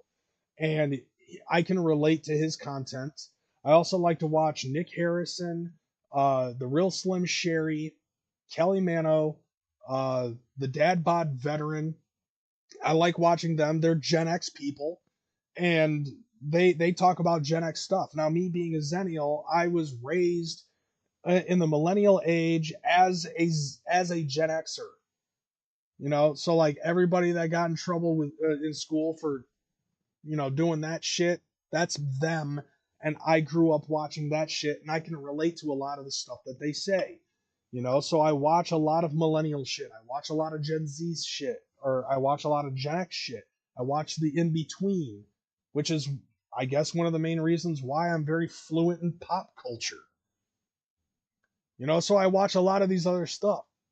Not a single fucking person is Chinese that I watch until this stuff started coming up, and now I miss my Chinese spy. Okay. Yeah, and that's the thing though. It's like I need a citation. Not a single time has this motherfucker shown any verifiable proof of what he has said. Not a single one. And this type of stuff pisses us off as TikTokers even further. That addicts our kids, harvests their data, targets them with harmful and manipulative content. Okay, let me put it to you this way. Addicts the kids, okay? Yeah, maybe you're right about that. Just like how, as a kid, I was addicted to cartoons and fucking video games and movies and shit. Just like how my mom was obsessed with the fucking Three Stooges. Just like how my grandparents were probably obsessed with a goddamn radio. Okay? Listening to stuff like the Green Hornet or whatever the fuck they listened to back in the 40s and 50s. But like it's the new age of fucking media, all right? Like my generation, we were obsessed with fucking video games. I'm still obsessed with fucking video games at the age of 42. So you want to talk about how it's corrupting the youth of America? You sound no better than Jack Thompson. Anyways, yeah, back to what this idiot's fucking saying. That addicts our kids, harvests their data, targets them with harmful and manipulative content. How? What is manipulative about it? There's what are you saying that the app is encouraging them to continue watching more and more and more? There is stuff from TikTok that periodically shows up that says, hey, take a break from this. All right, you've scrolled enough.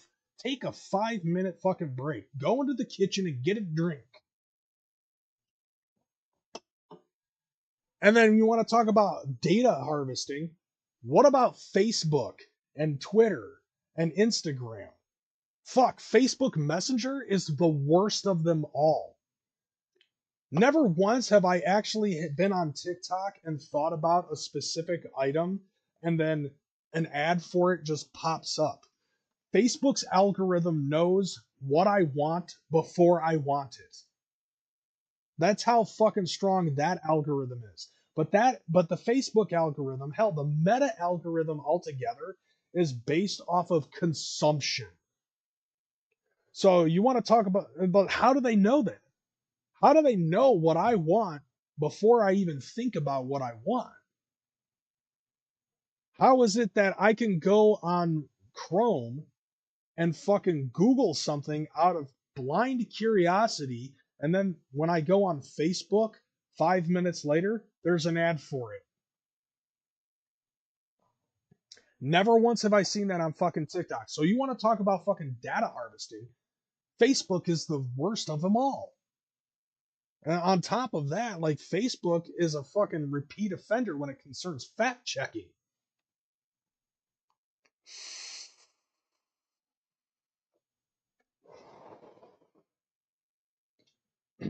I don't see fucking TikTok doing that shit. Not ever. If anything, the ads that they have on there from different companies are at random, and then the fucking TikTok shop shit that is being advertised is all user based. Like, it has nothing to do with fucking algorithm. And spreads communist propaganda. Where? Between ooh ee ah and fucking Zenial D? Like, the closest that we're gonna get to fucking Chinese spy propaganda is people selling t-shirts now that say "I heart my Chinese spy" or "My data, my choice, fuck you." Congress recognized the unique dangers of TikTok when we voted on a massive bipartisan basis last April. Yeah, that right there was the fucking bill that I was talking about. That fucking bill that put the fucking Ukraine money and the Taiwan money all together in that fucking aid package. That's what I was talking about. Yeah, the bipartisan aid package bill, that was a footnote. Banning TikTok was a fucking footnote. To give its Chinese communist influenced parent company, ByteDance, 270 days to sell TikTok to an American buyer or to be shut down in America. That deadline is Sunday. Yep. What's more, ByteDance and TikTok had plenty of additional warning for years. So he's about to say something that can be easily debunked. About the possibility of such action long before Congress set this firm Sunday deadline. The Trump administration in 2020 attempted to shut down TikTok, which failed miserably. Now, what's funny to me is a lot of libtards fucking try to throw that in the face of everybody, because like Trump fucking did that. At the time, Trump thought that it was a detriment to our fucking way of life or whatever the fuck reason he did it for. But also keeping in mind of who he had backing him in his cabinet at the time. And he's admitted that a lot of the people that he had in his cabinet are not the same fucking people that are in his current administration. So he's basically learned his lesson. Not to mention, a vast majority of the reason why he got so many votes that he did is because of TikTok. Dude literally spewed communist propaganda, then followed it up by saying they're the ones doing it. Remember when people tried banning the Pokemon Go app the same way, saying it was a spy app? Yeah, I remember that shit. And I found that to be absolutely ridiculous then, just like I do now. Alright? Fucking take my fucking data, please. Okay, I lost where I was fucking going. I'm just clicking random shit. Like, dude, fucking Pokemon Go, exactly. I remember that because it was an app from Niantic and shit, and they were basically sharing Google Maps to map out where you were and then to place specific Pokemon based off of the terrain that you're at. And it made sense to do it that way, by the way. But Pokemon Go is not doing what they think they're fucking doing. And when did that come out? Like 2015, 2017, somewhere around there? Back in the day, yeah, that they tried to fucking sue Niantic for that and they failed. Now Trump ended up fucking going around and doing this shit. Like, he got a lot of bad advice from a bunch of fucking people who saw the growth that TikTok had, because TikTok has an incredibly awesome algorithm. So, like, to me, I feel like that all of this being done is because this motherfucker, like I said before, this motherfucker's got well over $1 million embedded in stock for Meta. So as long as TikTok exists and TikTok is being used, it's a threat to him and his fucking money. Just like it is where a vast majority of the people who voted bipartisan for that aid package. They want all the fucking, like, and this entire fucking aid package was dog shit to begin with anyways, because the more money that they print out, the less value of the fucking dollar is worth. And at the same time, in China, according to that fucking documentary that I saw, fucking Xi Jinping is on a mission right now to make the Chinese currency worth more than the American dollar. And the more money that we send to Ukraine and Taiwan and all of these other different countries, the more it's fucking working. It's people like Tom Cotton that is a fucking wet dream for Xi Jinping. Because the more he fights this shit, the worse it's getting for our country, and the more he fights this shit, the bigger boner Xi Jinping is getting.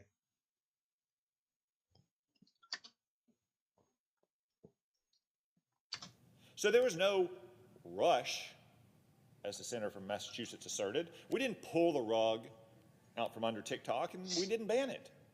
Instead, Congress simply demanded that the app could no longer be owned and controlled by our nation's worst enemy, Communist China. This dude has a fucking boner for China worse than Trump did during his first fucking term. China. TikTok derangement syndrome. No fucking shit, bro.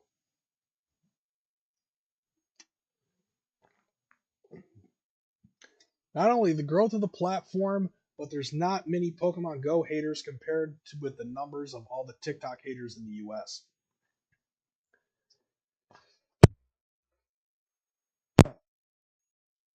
Excuse me. I hope I didn't blow up your fucking ears with that sneeze. But anyways, let's see. Back in my freshman year in high school when I was playing Pokemon Go, my mom fully did not understand the app. She thought it was a spy app. Yeah, there were quite a few people who did. I remember fucking playing Pokemon Go while driving for Uber. I literally had people that I would pick up and they would ask me to try to go below the speed limit as best as I could so that way it didn't trip the app so they could try to catch more Pokemon. I remember hearing stories about that from other fucking people doing that shit. And I feel and it's like why do you think it is? Just because the fucking parent company is in China? That doesn't make sense to me, fucking bro. Okay, where are we? In other words, TikTok's owners had plenty of time to find a buyer, and there were plenty of willing buyers as well. Instead, TikTok whined, lied, complained, sued, and lobbied. No. See, here's the thing, though. Because of ByteDance being a parent company in China, and because of the same views that you have for them, they have for us. Why would they fucking sell to us? Like, why? Not to mention, I believe that it's in their fucking laws that they can't do that. I don't know. Maybe that's the case. Oh, how they lobbied. Uh-huh. One notable lobby. Yeah, I mean, they lobbied, but guess who else fucking lobbied? Mark Zuckerberg. And according to what Mark Zuckerberg said on Joe Rogan's fucking podcast, you made him not fucking allow us to talk about Hunter Biden's laptop and among a bunch of other things. And the fact checkers came into play and all of that shit too. Lobbyist told me that he was offered $100,000 a month. $100,000 a month to represent TikTok. Okay. Isn't that a lawyer? But he refused because TikTok is a sewer of vile anti-Semitism. Do you want to be the pot or the fucking kettle? Because you seem to hate a lot of fucking Chinese people. Good for him.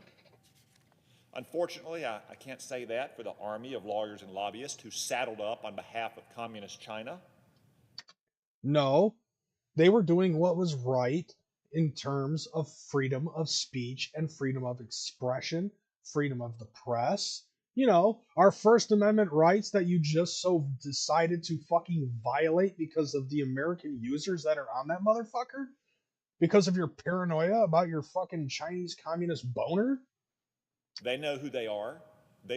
Yeah, because any business owner would bend the knee to corporate monsters, forcing them to sell their entire fucking company. I agree to that one. Should be ashamed of themselves. Fuck you. And they should know that I, for one, won't forget it. Oh, yeah, because, This motherfucker's basically become the 4chan of fucking Congress. We don't forgive and we don't forget.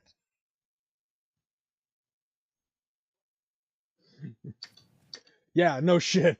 Like it's a communist country, so what? Get over it. He can't, dude. I think he has night terrors waking up of fucking being raped by Xi Jinping or something. So let me be crystal clear. There will be no extensions, no concessions, and no compromises for TikTok. Yes, Daddy. ByteDance and the Chinese communists had plenty of time to make a deal. In fact, the legislation allows the president to grant a 90-day extension to the Sunday deadline, though only if negotiations have substantially advanced. And you want to know something? There's something that Biden ended up saying in the video that we're going to watch later about that. He basically was just like, I'm passing it over to Trump. He can deal with it. Fuck this country and fuck this job. I'm out. And the sale could likely close in 90 days. Neither is true today, so I expect President Biden will not grant the extension. And what President Biden cannot do under current law, this Congress, this Republican Congress, America, certainly won't do by changing the law. Not over my objection, in any case.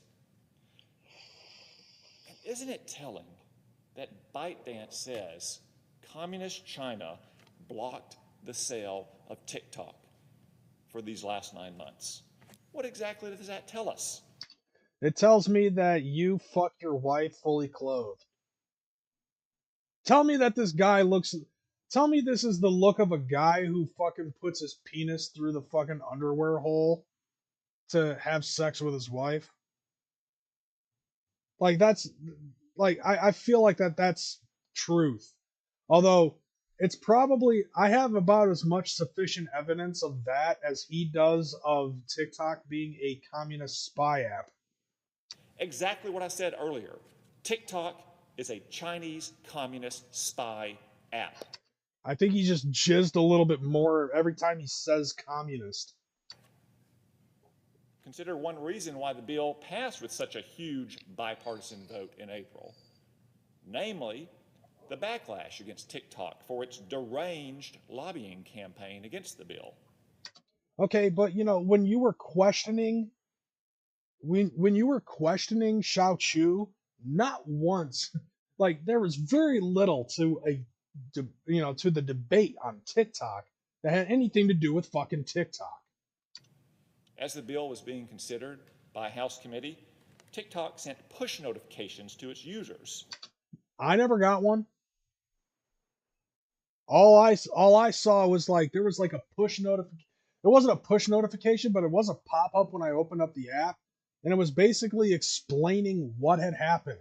It was the people who took it upon themselves to find information on their congressmen, on their fucking senators, and to suggest that we plead and beg them to not go through with this.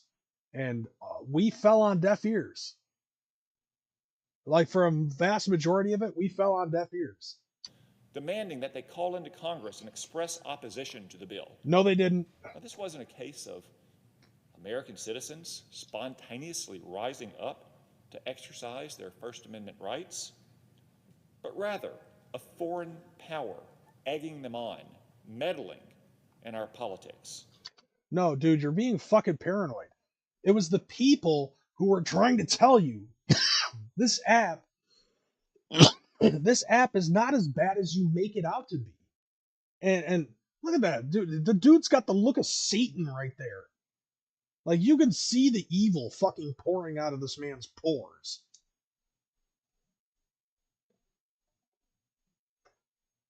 Like, I'm seriously looking at him, I'm expecting him to say, "Are you the key master? I am the gatekeeper."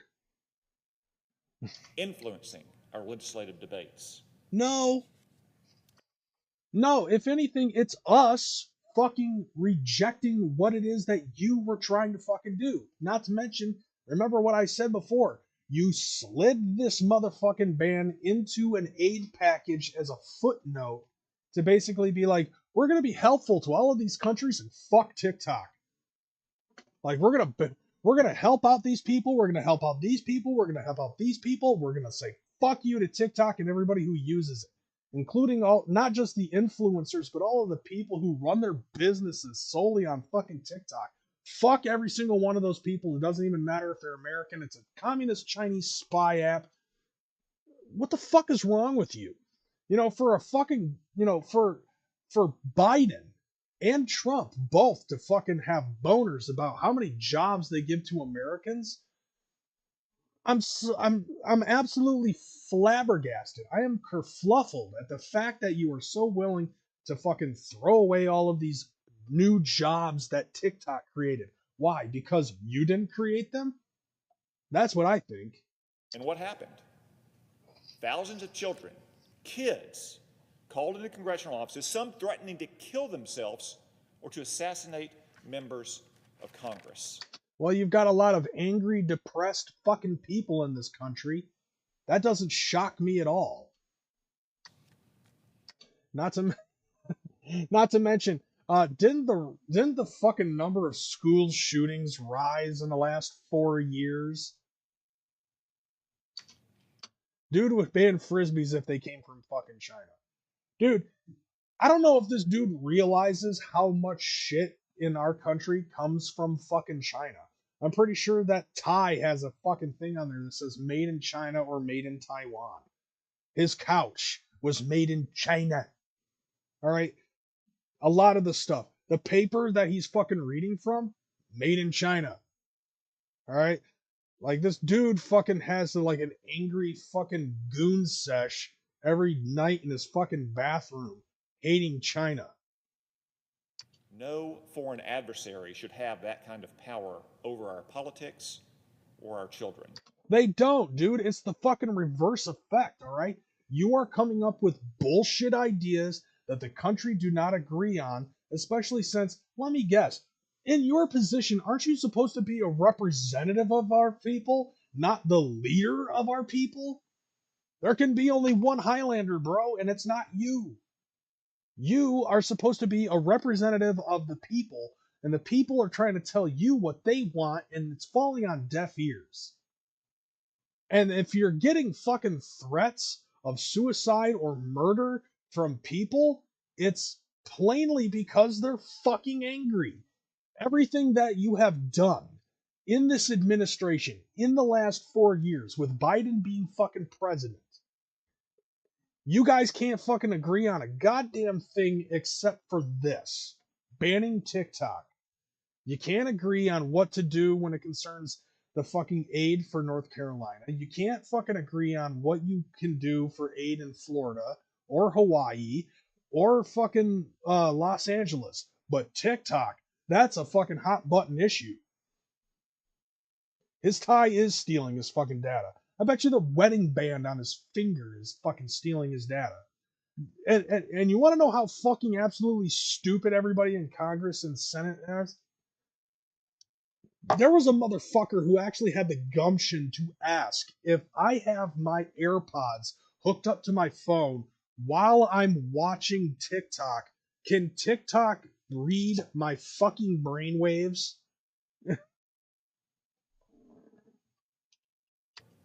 Imagine how Chinese communists would use TikTok to influence our political debates during, say, a moment of heightened tensions. Oh, dude, they're already there, dude. Everybody has had it up to here with you. Over Taiwan. And let's examine a little more closely just what TikTok does to our country. Brings in fucking $87 billion a year. I mean, money talks, right? But apparently not enough. Especially when you're bringing out hundreds of thousands and hundreds of millions of dollars and giving them to a foreign country that's not even a part of fucking NATO. Only because they're fighting against Russia. Just last week, renowned social psychologist Jonathan Haidt wrote that TikTok is harming children on an industrial scale. How? China's version of TikTok promotes math, science, and learning, basically telling Chinese kids to do their homework and eat their vegetables and respect their elders. Brother. Okay, so Douyin is basically fucking Hulk Hoganing China. And yet us, I mean, we're Americans. We're fucking psychotic, feral assholes. Can't take that away from us. But you know, there's other things other than that that's on fucking TikTok. You know, there's like the trad wife fucking thing. There are people who do fucking, you know, like what is it? Jordan the Stallion. He fucking figures out how to make food from big name companies and shit like that. Like I think he figured out how to make Twinkies at home or some shit. Especially Chairman Xi, the Chinese dictator. In America, by contrast, TikTok promotes violence, obscenity, eating disorders, drug use, and even suicide. Why don't you go kill yourself and fuck off? Internal company documents even revealed that content promoting pedophilia has long flowed right past TikTok's supposed moderators. And Facebook, and Instagram, and X, and YouTube. Dude, it's all over the fucking place. Like, because of stuff on YouTube, there's like the anti-SJW movement fucking failed because a lot of people figured out how to fucking work their way around the shit by basically calling you transphobic, racist, xenophobic, and blah blah blah. Meanwhile, at the same time, you have minor attracted people trying to weasel their way into the fucking LGBTQIA plus community. And I don't know whatever other letters and numbers in the alphabet are fucking added in the last 5 minutes. But nevertheless, it's all over fucking YouTube. It's all over fucking social media. It's not even on a dark web anymore, bro. So it's not just TikTok. So once again, I have to ask, why is it just fucking TikTok? And if it's because of it being from China, then why is it that fucking Shein and Temu and AliExpress are all fucking running rampant all over Facebook and all over different fucking, you know, even in Google. All right. Like if I try to fucking find something to shop for on Amazon or eBay, I Google it. And sometimes it pops up from AliExpress, which is a fucking Chinese company. So why is it that it's just fucking TikTok? The only thing that I can say is, once again, I believe that it's because you, motherfucker, put a lot of stock in Meta. And if TikTok doesn't go away, then you're asked out of fucking money. Without question, TikTok's lethal algorithm has cost the lives of many American kids. No, it hasn't. If anything, it's because they're fucking taking antidepressants, which is making them even more fucked up and make them want to kill themselves even more. TikTok doesn't have anything to do with it. I can't tell you how many times I've come across somebody that's on TikTok that did have depression, like over something bad that fucking happened. Hell, even me. Like, I was massively depressed because of my fucking breakup that I had a couple of years ago. And TikTok actually fucking made me feel better about my situation. And there's a vast majority of other people. Even Ro Khanna, Senator Ro Khanna actually has heard stories about that as well. I can't fucking tell you how many other people that I've come across that have held a lot of depression in them, and TikTok has actually helped them out. Because a lot of people are actually just looking for some comfort. Hell, during COVID, when everybody was on lockdown, that's one of the main reasons why TikTok fucking blew up. Was because everybody was at home, going stir crazy, all the other shit that was going on with the peaceful protests and the George Floyd thing and all that other shit that was fucking going on. People needed a place to fucking go in order to depress, and that actually helped them out. Hell, there were people who started businesses because of that shit. So where you're fucking getting this from, you have to be going out of your way to look for this shit. Because it's definitely not on my algorithm. China also uses TikTok to amplify its propaganda and suppress information critical of the communist tyranny. Where? Dude, we see shit on that app more than we see it on the news. As I said before, I saw France fucking riots because of some shit that was going on in France. I saw some French fucking riots. Not a single property in legacy media was talking about it whatsoever. So you want to talk about who's suppressing what? Take a look at our own fucking news. And then on top of that, with your fact checking was suppressing facts as well. And Elon Musk fucking proved that when he bought Twitter, turned it into X, deep dived into the shit, and found out that nobody was allowed to fucking talk about Hunter Biden's laptop. And then on fucking Joe Rogan, Mark Zuckerberg fucking confirmed that. In Beijing. Compared to other platforms, TikTok suppresses content related to China's genocide against the Uyghur people, Tibet. I mean, granted, I don't see any of that shit. Taiwan, the South China Sea, Hong Kong, Tiananmen Square, and the origins of COVID, among other topics. I mean, that was actually suppressed as well in this country. Everybody fucking knew it was from Wuhan, and I can't tell you how many times Fauci fucking denied that shit, and then later on admitted it. So, and that was actually I learned that on TikTok. And then later on, I found it on YouTube. They weren't suppressing shit. So where are you fucking getting this from? TikTok also meddles in the politics of other countries by amplifying divisive content in, for instance, Israel, India, and, of course, America. What? Hold on. See that again. China's genocide against the Uyghur people, Tibet, Taiwan, the I mean, yeah, like I found out about the Uyghur people earlier today.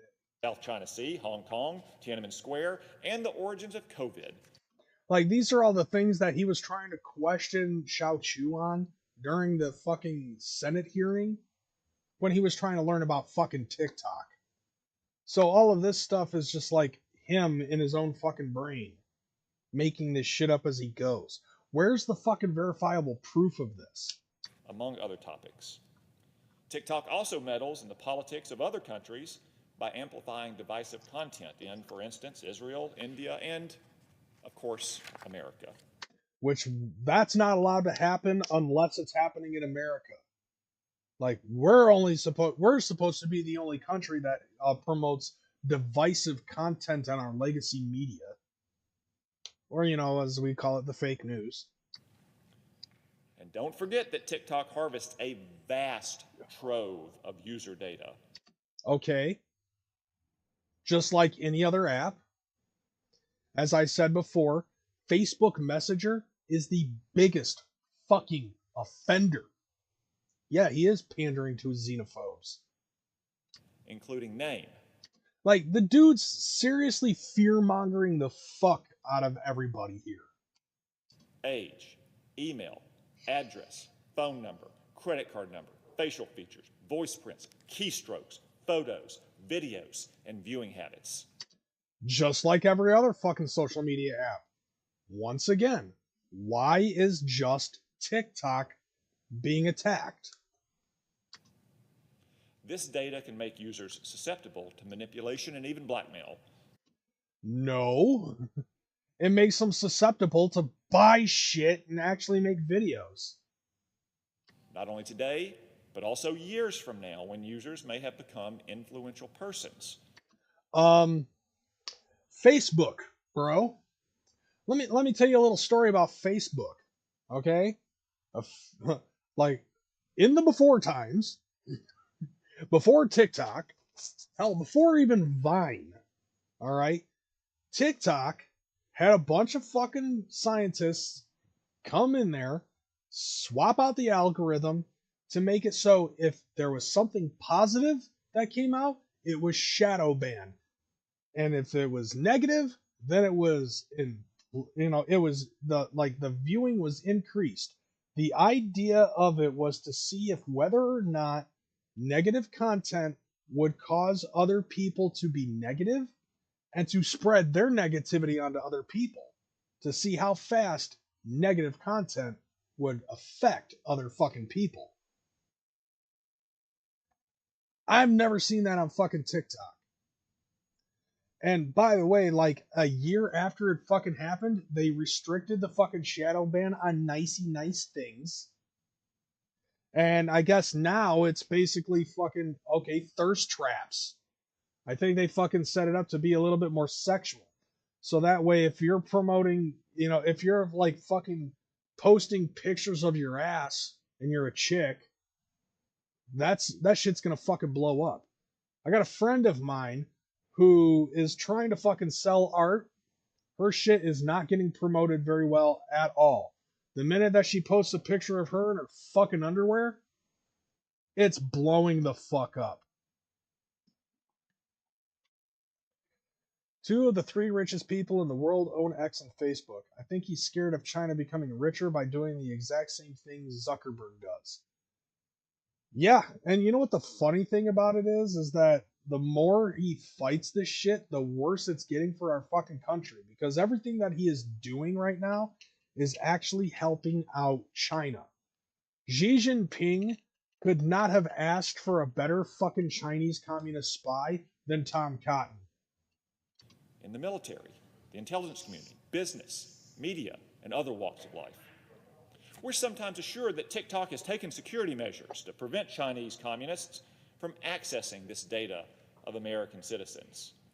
But according to whistleblower testimony and internal company materials, guys we paid off, these protections are about as airtight as a screen door. Screen door on a submarine, you dork. So the end is coming for Chinese communist-controlled TikTok. Perhaps the sale can be closed by Sunday, though I seriously doubt it. Even so, that sale would have to pass legal review and guarantee that China retains no residual influence at the company or through its algorithm. No residual influence whatsoever. But one way or the other, communist China will no longer exert this massive influence over our nation and our kids. God, this guy is exhausting. I'll now yield to Senator Ricketts. Arkansas. Okay, so then he comes back later. I want to respond briefly to a few points of my friend from Massachusetts, and he is my friend. I want to make an underline first off in the record, because this is a notable day. Uh-huh. Direct quotes from the senator from Massachusetts: listen to Donald Trump, and I agree with Donald Trump. Underline that in the record. I'm not sure you're going to see that again for the next 4 years. But more importantly, on this issue, the senator's correct that TikTok is not alone in causing harms for American kids. I agree with them. Other apps can result in eating disorders or depression or mental illness. Then why are you tacking just fucking TikTok? Shouldn't all of the other fucking apps be on the fucking chopping block? I voted for its legislation in December. I have my own online safety legislation. The difference is that TikTok is influenced and controlled by the Chinese Communist Party. And this bill did not just address TikTok. It addressed all foreign adversary-owned apps. He raised the question of Red Note. Well, guess what? If TikTok users flood to Red Note, they're going to face the same challenge there because it's also controlled by the Communist Party. Yeah, and you want to know exactly what fucking happened? That happened! So this was the funniest shit, okay? People on their fucking own ended up discovering Red Note because of the TikTok ban coming into play. And so, and this is the most hilarious fucking thing. Like, people on TikTok saw this shit and they were like, well, if our fucking data is our only main concern, like, if you're scared of the possibility that TikTok is gonna give our fucking data to China, look, Gen Z, like a lot of us millennials, Gen Z, and Gen Alpha, we all grew up at a point in our life where our fucking data doesn't even matter to us.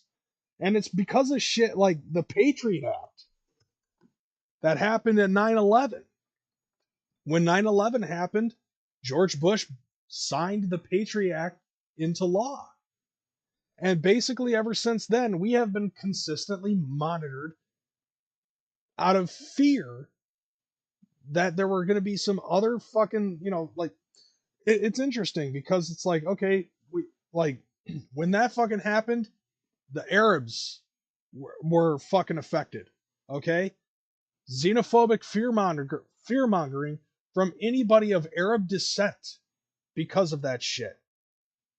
And then China got fucking thrown into the mix as well.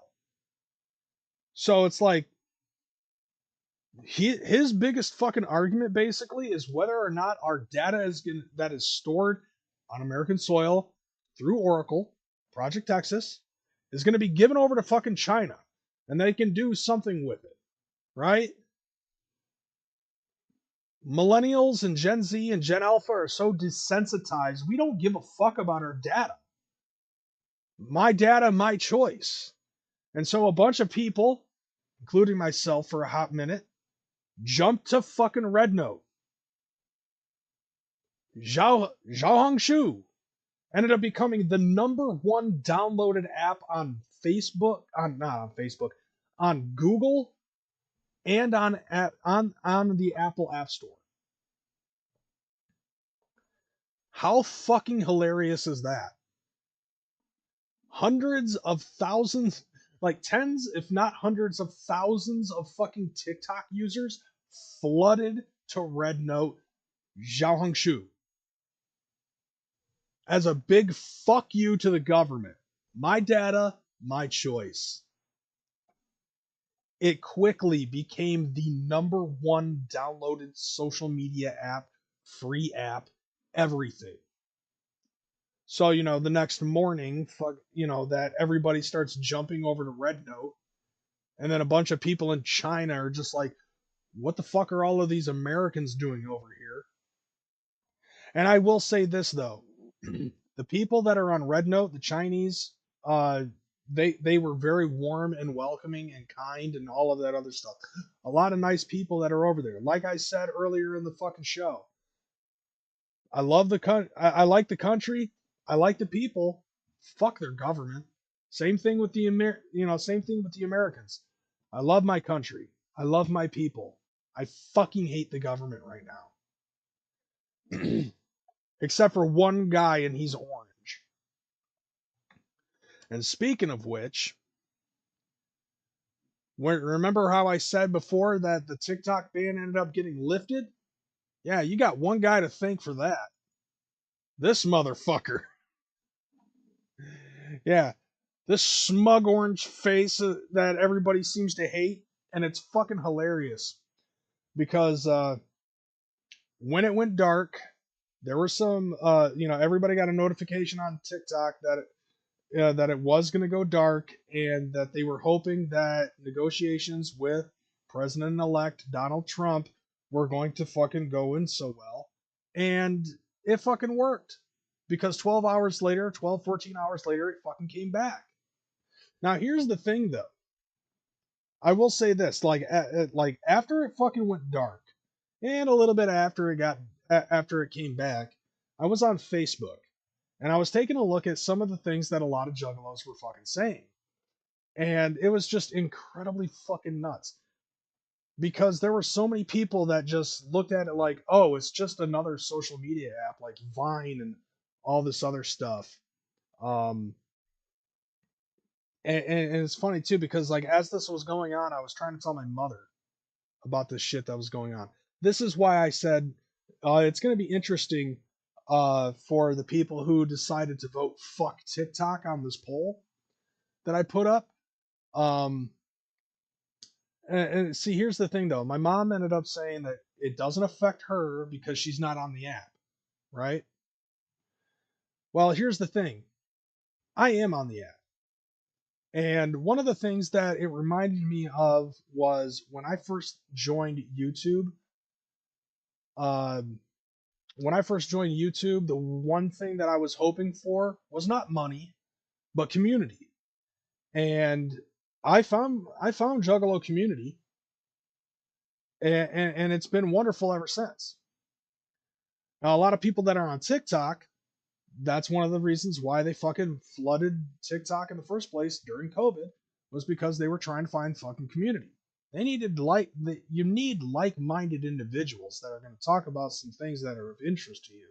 And the way that the algorithm works on TikTok, it makes it so much easier for you to be able to find community like that. But then to have the fucking government try to take it away because of fear of the opposition, just because it's in a fucking different country or it's a different type of people. You know what that reminded me of? You know what I've thought about for the last couple of days? Of how this fucking reminds me? Because there's so many fucking people in our community, in the Juggalo community, that fucking hated on this shit because it doesn't affect them, right? They just look at it as just another app. They don't know anything about the fucking business side of things. They don't know about the entertainment side of things. They don't know about the community the community behind this and all that other stuff, probably because they couldn't find it.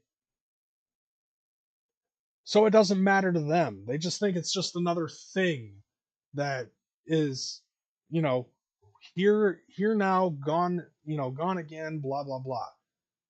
You know what it really reminded me of? This shit. The shit that happened back in September 19th, 2017, when we all fucking joined together as Juggalos, banded together in Washington, D.C., and marched on the fucking National Mall. That's what it fucking reminded me of. You remember what happened? When we were all considered a fucking gang by the FBI? Because the FBI didn't understand what we as Juggalos had as a community. They just thought it was just gang related because of whatever the fuck. And we went to Washington, D.C. and protested that we were not a fucking gang. And now the same people who fucking try to say that TikTok, it doesn't matter to them because they're not a fucking part of it.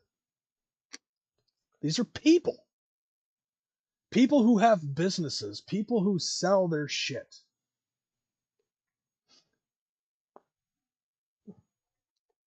You have people who have like-minded individualistic thoughts. People create communities based off of what it is that they post, and their posts are very fucking authentic.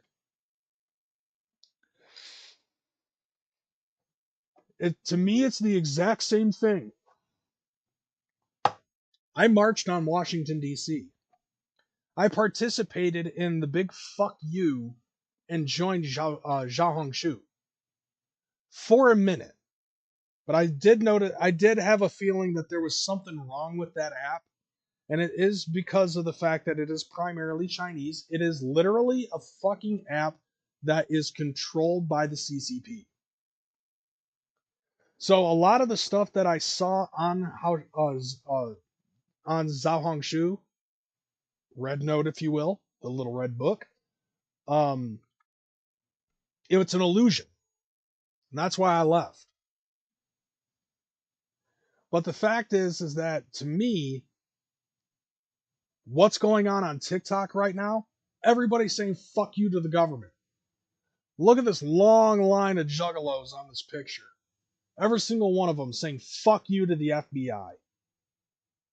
Or there was one guy walking around saying that the FBI listens to Nickelback. So to me, it's no different. It's the same situation. Just like how we said fuck you to the government, we're not like that. The people on TikTok are also saying fuck you to the government. We're not what you think it is. So as far as I'm concerned, when it concerns this motherfucker, this is what I think. I think he should be canceled. Now, the funny thing, though, is that TikTok ends up fucking coming back a couple hours later. And there was a video that I saw where it was a guy pretending, you know, he was acting as if he was fucking Tom, you know, being Tom Cotton.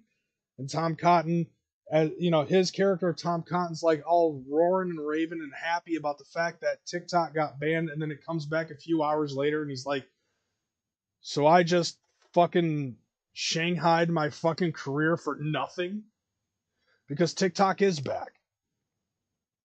Now, strangely enough, and this is something that a couple of people on TikTok actually fucking pointed out, Xiao Chu is no longer saying that he is the CEO of fucking TikTok. And on top of that, strangely enough, Facebook has a fucking account on TikTok now. So there's a lot of people that are alluding whether or not TikTok might have possibly been bought out by Meta. Whatever Trump fucking did that caused this shit to come back, I don't know. But one thing that I do know is that both Biden and Trump got together to talk about this shit. And yeah, I think that they made an agreement on something concerning TikTok. What was it? I think they said that they're like, if TikTok did not go through, I think the government basically said that if TikTok did not go through with the shit that they were fucking doing, and they didn't shut the app down, if they didn't go dark, then they were going to get fined like $5,500 per person that was on the app. So they went dark, and I guess Trump ended up fucking doing a trust me, bro. We'll make it work. You're not gonna fucking have to pay any of the fucking shit. And that was the thing. Biden and Trump basically said, both of them, during the Biden administration, whatever few hours that are left of it, and the forthcoming Trump administration said, we're not gonna fucking fine you. We're gonna lift the fines, so you don't have to be banned. Just to give it a little bit of extra time, and then magically, lo and behold, it's back up. But as for Tom Cotton, I have a question to ask you guys. It's kind of a rhetorical question, mainly for the sake of comedy. But when you think about it, isn't a senator just basically a fucking CEO of a state? Isn't Tom Cotton, you know, a senator, a representing senator of Arkansas? Isn't he just basically the CEO of fucking Arkansas? Kind of makes you think, doesn't it?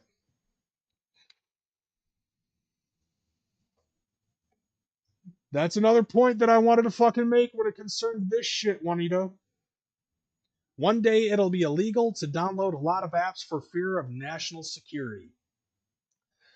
That's kind of the same fucking mindset that I had when it was pertaining to the Juggalo March. Where it was just like, okay, I think the FBI is experimenting with the Juggalos, because who's going to give a shit about the Juggalos? And if they can fucking make the Juggalos into a gang, who's to say who's next? Based off of what music they listen to, or what movies they watch, or what kind of TV shows they watch, what kind of social media apps do they use, what kind of sports teams do they like?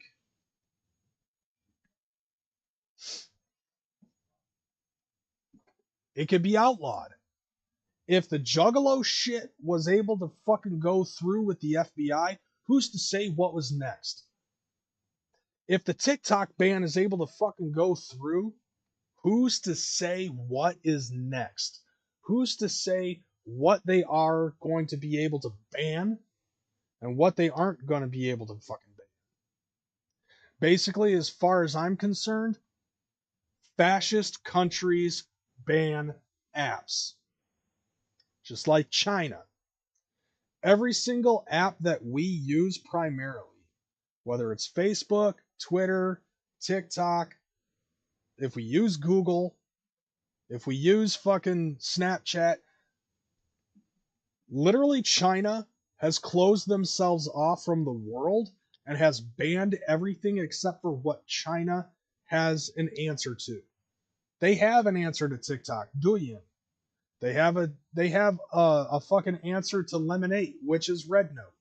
They have an answer to fucking Facebook. They have an answer to X.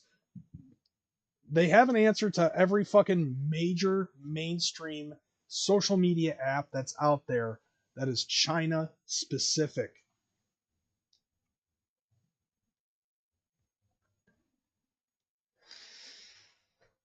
So get canceled, you CEO of Arkansas. The last thing that I want to fucking talk about, unfortunately, I don't have any music videos, so I figured I'd at least let you guys know that now. The last thing I want to fucking talk about is this farewell speech from President Biden, because there were some actual things that he said in there. My fellow Americans, that I found I'm interesting. speaking to you tonight from the Oval Office. Well, at least he knows where he is. Before I begin, let me speak to important news from earlier today. After 8 months of nonstop negotiation, by my administration, a ceasefire and a hostage deal has been reached by Israel and Hamas. Of course. The elements of which I laid out in great detail in May of this year. Now, history between fucking Israel and Palestine with the fucking Hamas war and all of that shit. Yeah, the last ceasefire worked out very well, didn't it? This plan was developed and negotiated by my team and will be largely implemented by the incoming administration. Okay. That's why I told my team to keep the incoming administration. I like how he says the incoming administration. He doesn't say Trump at all. Administration fully informed, if that's how it should be, working together as Americans. That I'll actually fucking agree with. He finally said something I agree with for once. And he said it kind of clearly, too. This will be my final address to you from ice cream. The American people from the Oval Office, from this desk as president. And I've been thinking a lot about who we are and maybe more importantly, who we should be. Long ago in New York Harbor, an iron worker installed beam after beam, day after day.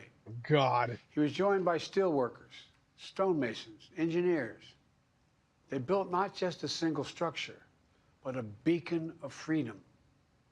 The very idea of America was so big, we felt the entire world needed to see.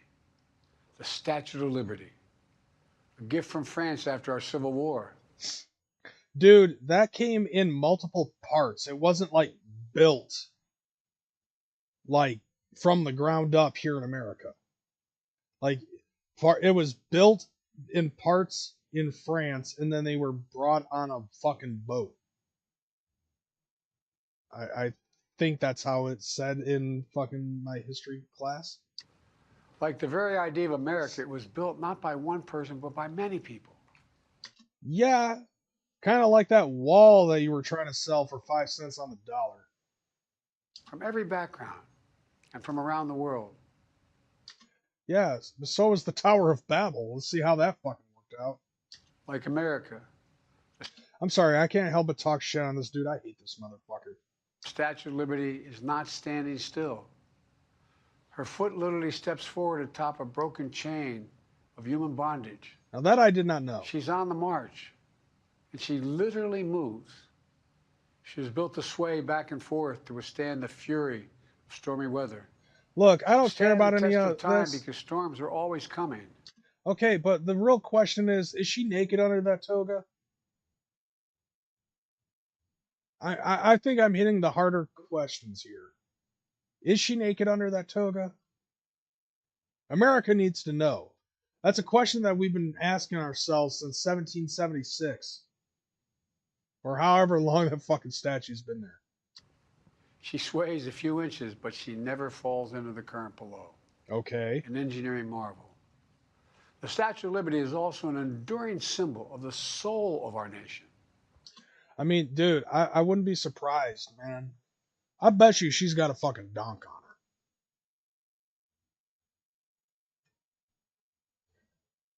It's like, I swear to God, there should be a fucking sign at the Statue of Liberty that says, please do not fantasize about the statue.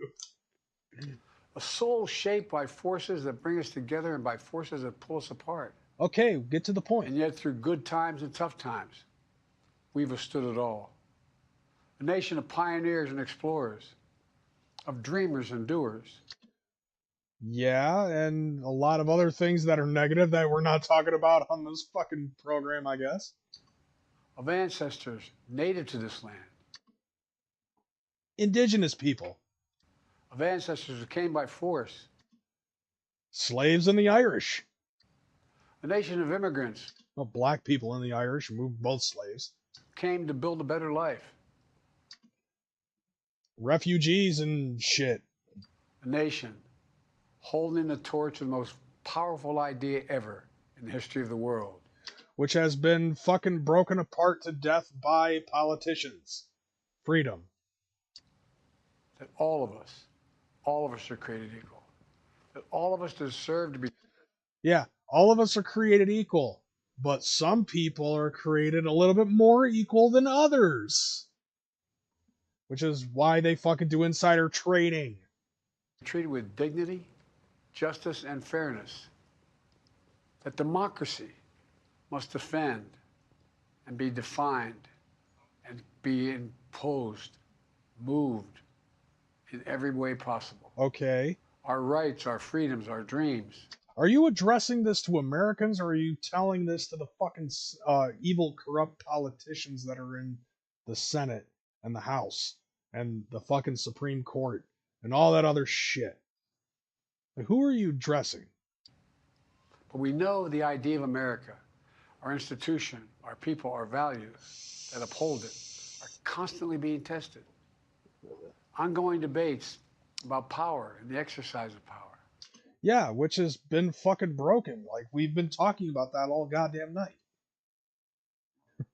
All people are equal. I have a dream. Ice cream and democracy defends being pulled and moves in dreams. But most importantly, ice cream. I want to hit my ice cream button so fucking bad right now.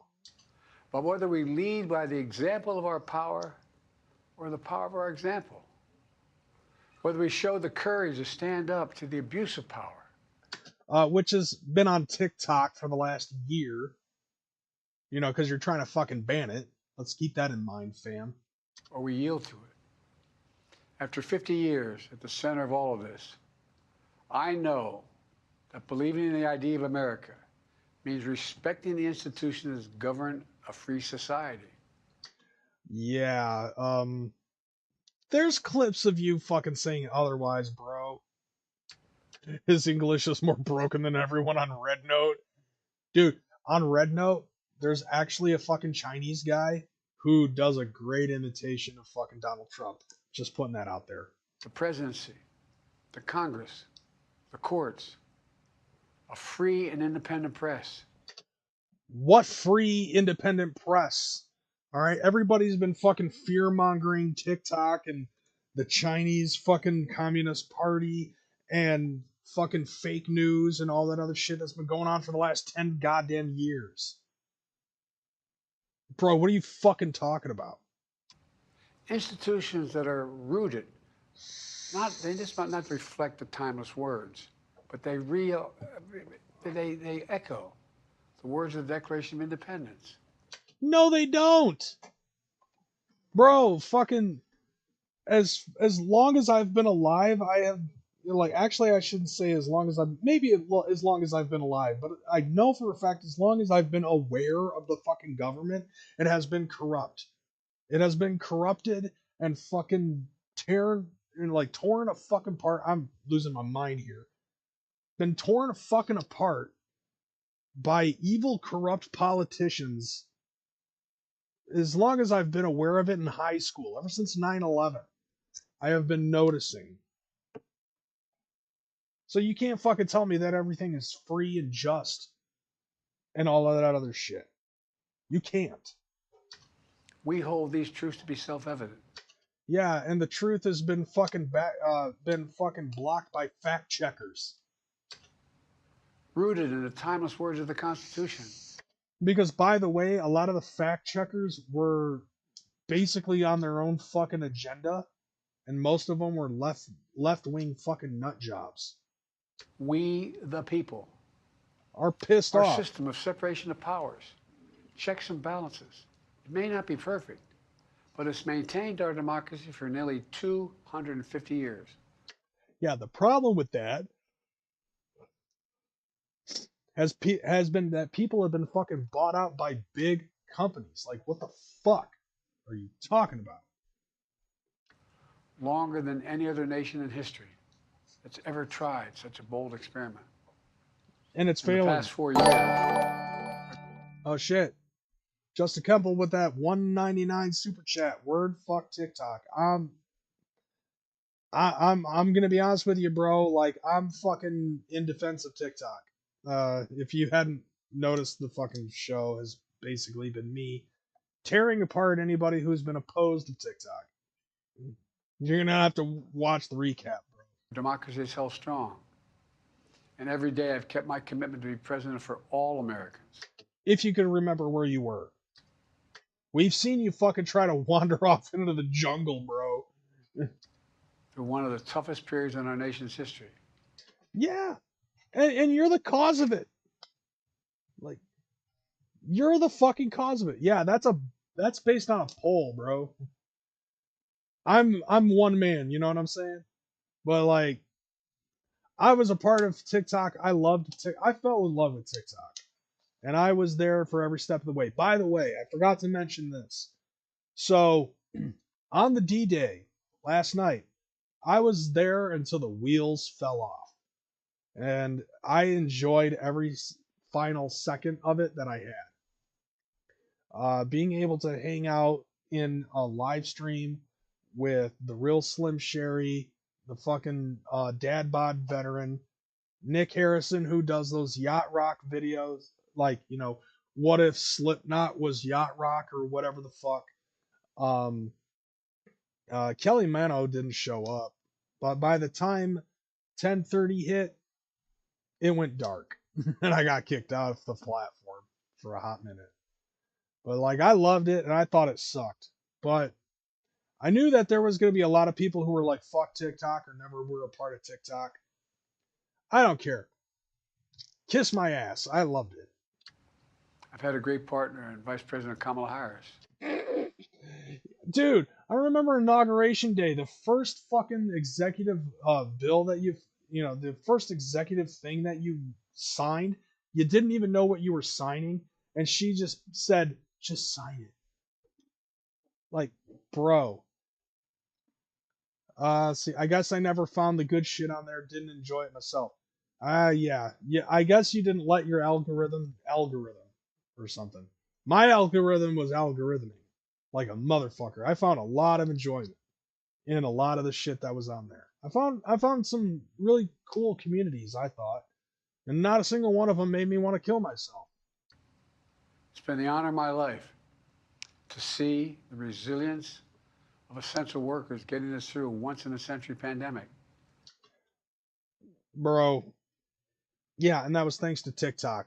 Otherwise, I'm sure a lot of people would have lost their shit. Me, on the other hand, I had Nintendo, so I was good. I was fucking gold, pony boy. The heroism of service members and first responders keeping us safe. The determination of advocates standing up for our rights and our freedoms. Yeah, most of them were on fucking TikTok. Instead of losing their jobs.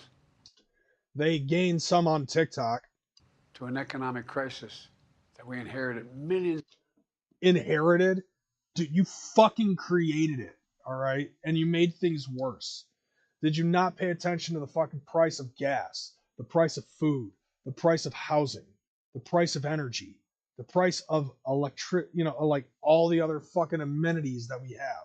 The price of everything fucking went up, and it's your goddamn fault. Take some fucking accountability, you old son of a bitch. Of Americans now have the dignity of work. Millions of entrepreneurs and companies. On TikTok. Creating new businesses and industries. On TikTok. You know, because the peaceful protests that caught fucking cop cars on fire here in Grand Rapids, yeah, the TikTok jobs weren't affected by that. But, you know, like, people fucking beating down local goddamn companies and setting shit on fire. That was mismanagement on your end, bro. Hiring American workers, using American products. Together, that were made in China, by the way. We've launched a new era of American possibilities. One of the greatest modernizations of infrastructure in our entire history. From new roads, bridges. Dude, new fucking roads? Where? Let me tell you something. Like, all week this week, I've been fucking running Grubhub in the mornings.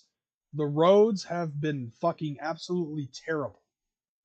Hell, even our governor here in Michigan, Gretchen Whitmer, was fucking sworn in based off of her campaign slogan, which was fix the damn roads. And not a single goddamn road has been fixed. Except for Bond Avenue. Clean water. Flint, Michigan. And now Kalamazoo, Michigan has shit water too. Let's say that again. New era of American possibilities. One of the greatest modernizations of infrastructure in our entire history. From new roads, bridges, clean water, affordable high-speed internet.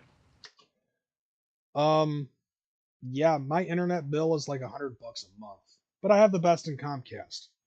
But still, things were cheaper before you showed up. For every American.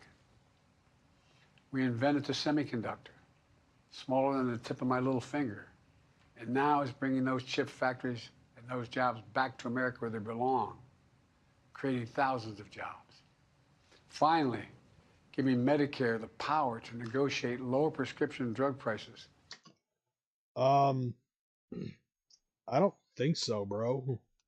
Like, I think part of that still has to do with fucking Trump and his shit involving trying to get rid of Obamacare. And you just kind of piggyback that. So way to go, trying to take the whole credit. For millions of seniors. And finally. You mean the ones that actually survived COVID? Doing something to protect our children and our families by passing the most significant gun safety law in 30 years and bringing violent crime to a 50-year low. What?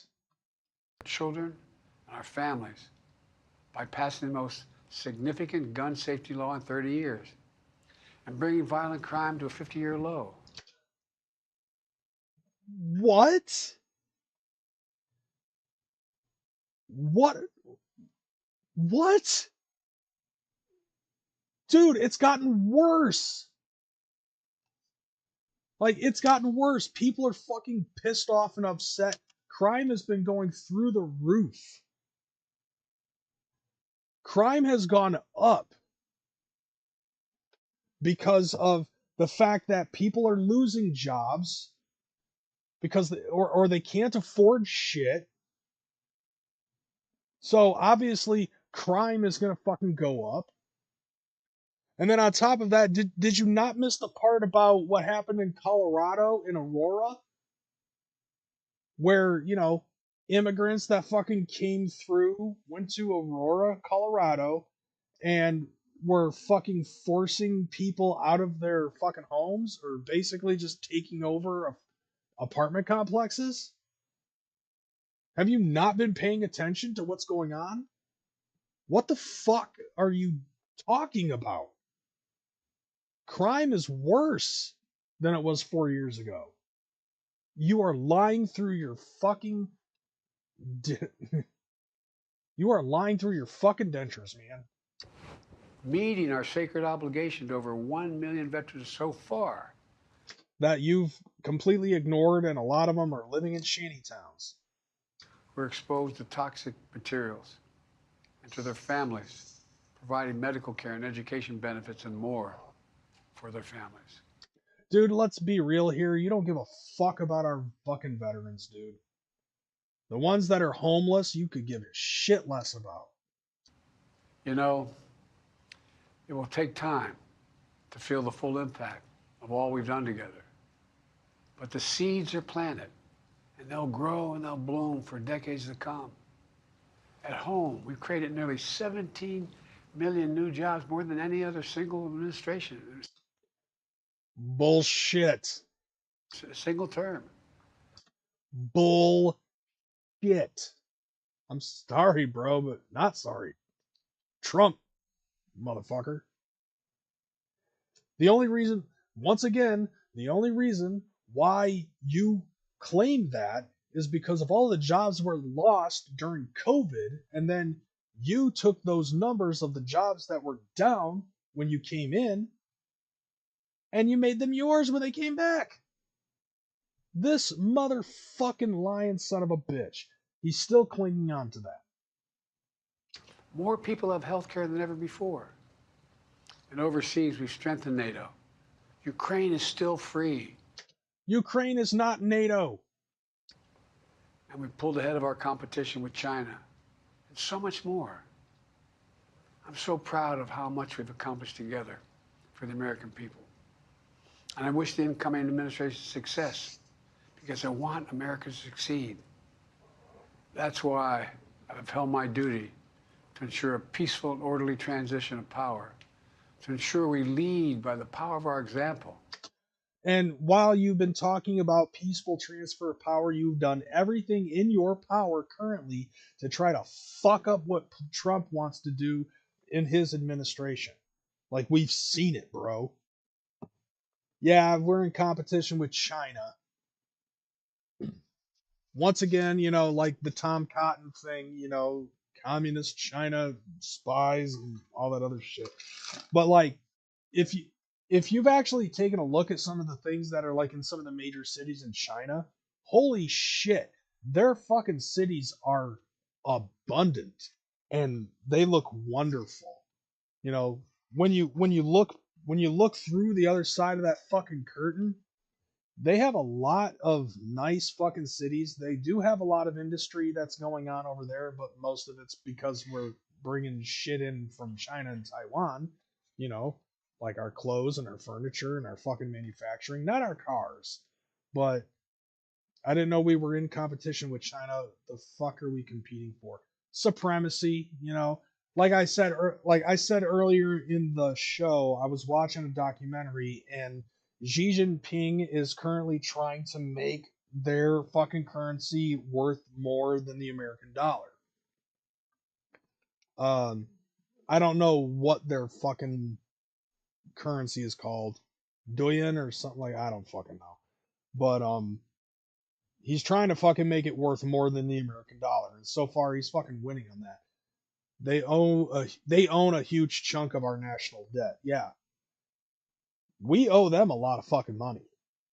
So trying to say that we're above China right now, bro, like a lot of people that have gone on Xiaohongshu, the Red Note app, have taken a look at what some of the major cities look like. A lot of people have actually spoken to the Chinese over there. Now, granted, whether or not it's a fucking illusion, it seems like a lot of people are believing that China's got it going on. Like, some of the food costs are a little bit different. Like, their food costs are pretty low in comparison, according to what is being said, by the way. Their food costs are much lower. Their housing is much lower. Shit, they got like, they're selling fucking cars over there that are like $15,000. Half of what our cars are worth. And on top of that, they're also working on becoming the lead manufacturing of electric vehicles. So overt racism. Why do we have to be better than China? Just because? Yeah, just because. We're fucking America. You know? Like that's why. America. That's the only reason why we have to be better than fucking China. The same reason why we had to fucking rush to be the first person, you know, to be the first country on the moon. You know, when we were, you know, in the Cold War with Russia and stuff. Like, Russia was at one point a competitor, and Russia is not so much of a fucking competitor now in comparison to China, to America. Remember, we're America. We need to police not just our country, but the whole fucking world. Stuff is cheaper there. You're just not allowed to have a daughter there or have access to information. Trade off. Basically, yeah.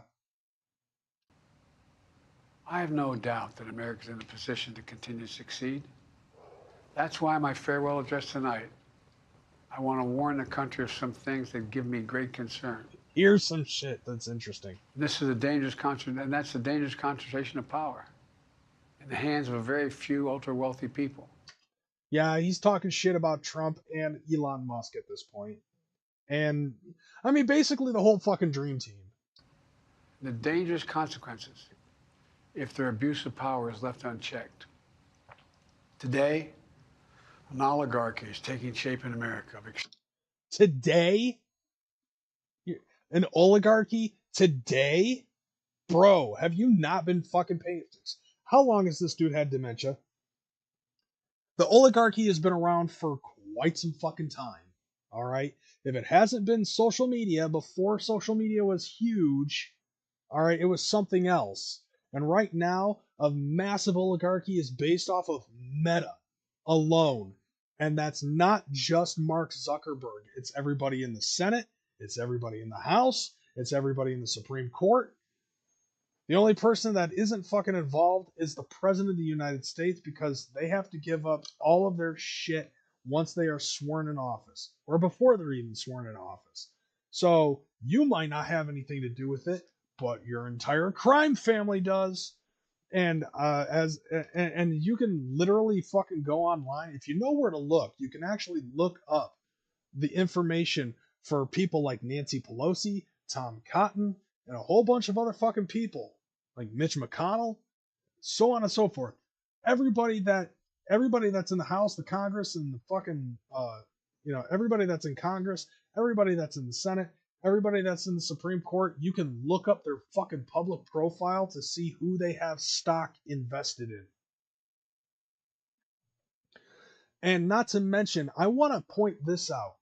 There was somebody who I saw that showed the amount of money that somebody was worth when they became president to the amount of money that they were worth when they left the office, from Jimmy Carter up to the current fucking president, which is him. And I don't know if you know this, but Donald Trump is the only fucking person who lost money going into from the time he went into office to the time he left. He was $1.7 billion in the red. Bill Clinton, on the other hand, had the largest fucking jump. He was worth like $2 million when he was the president, and when he left, he was like worth $27 million. I'm looking forward to seeing how much he's worth as soon as he fucking leaves office.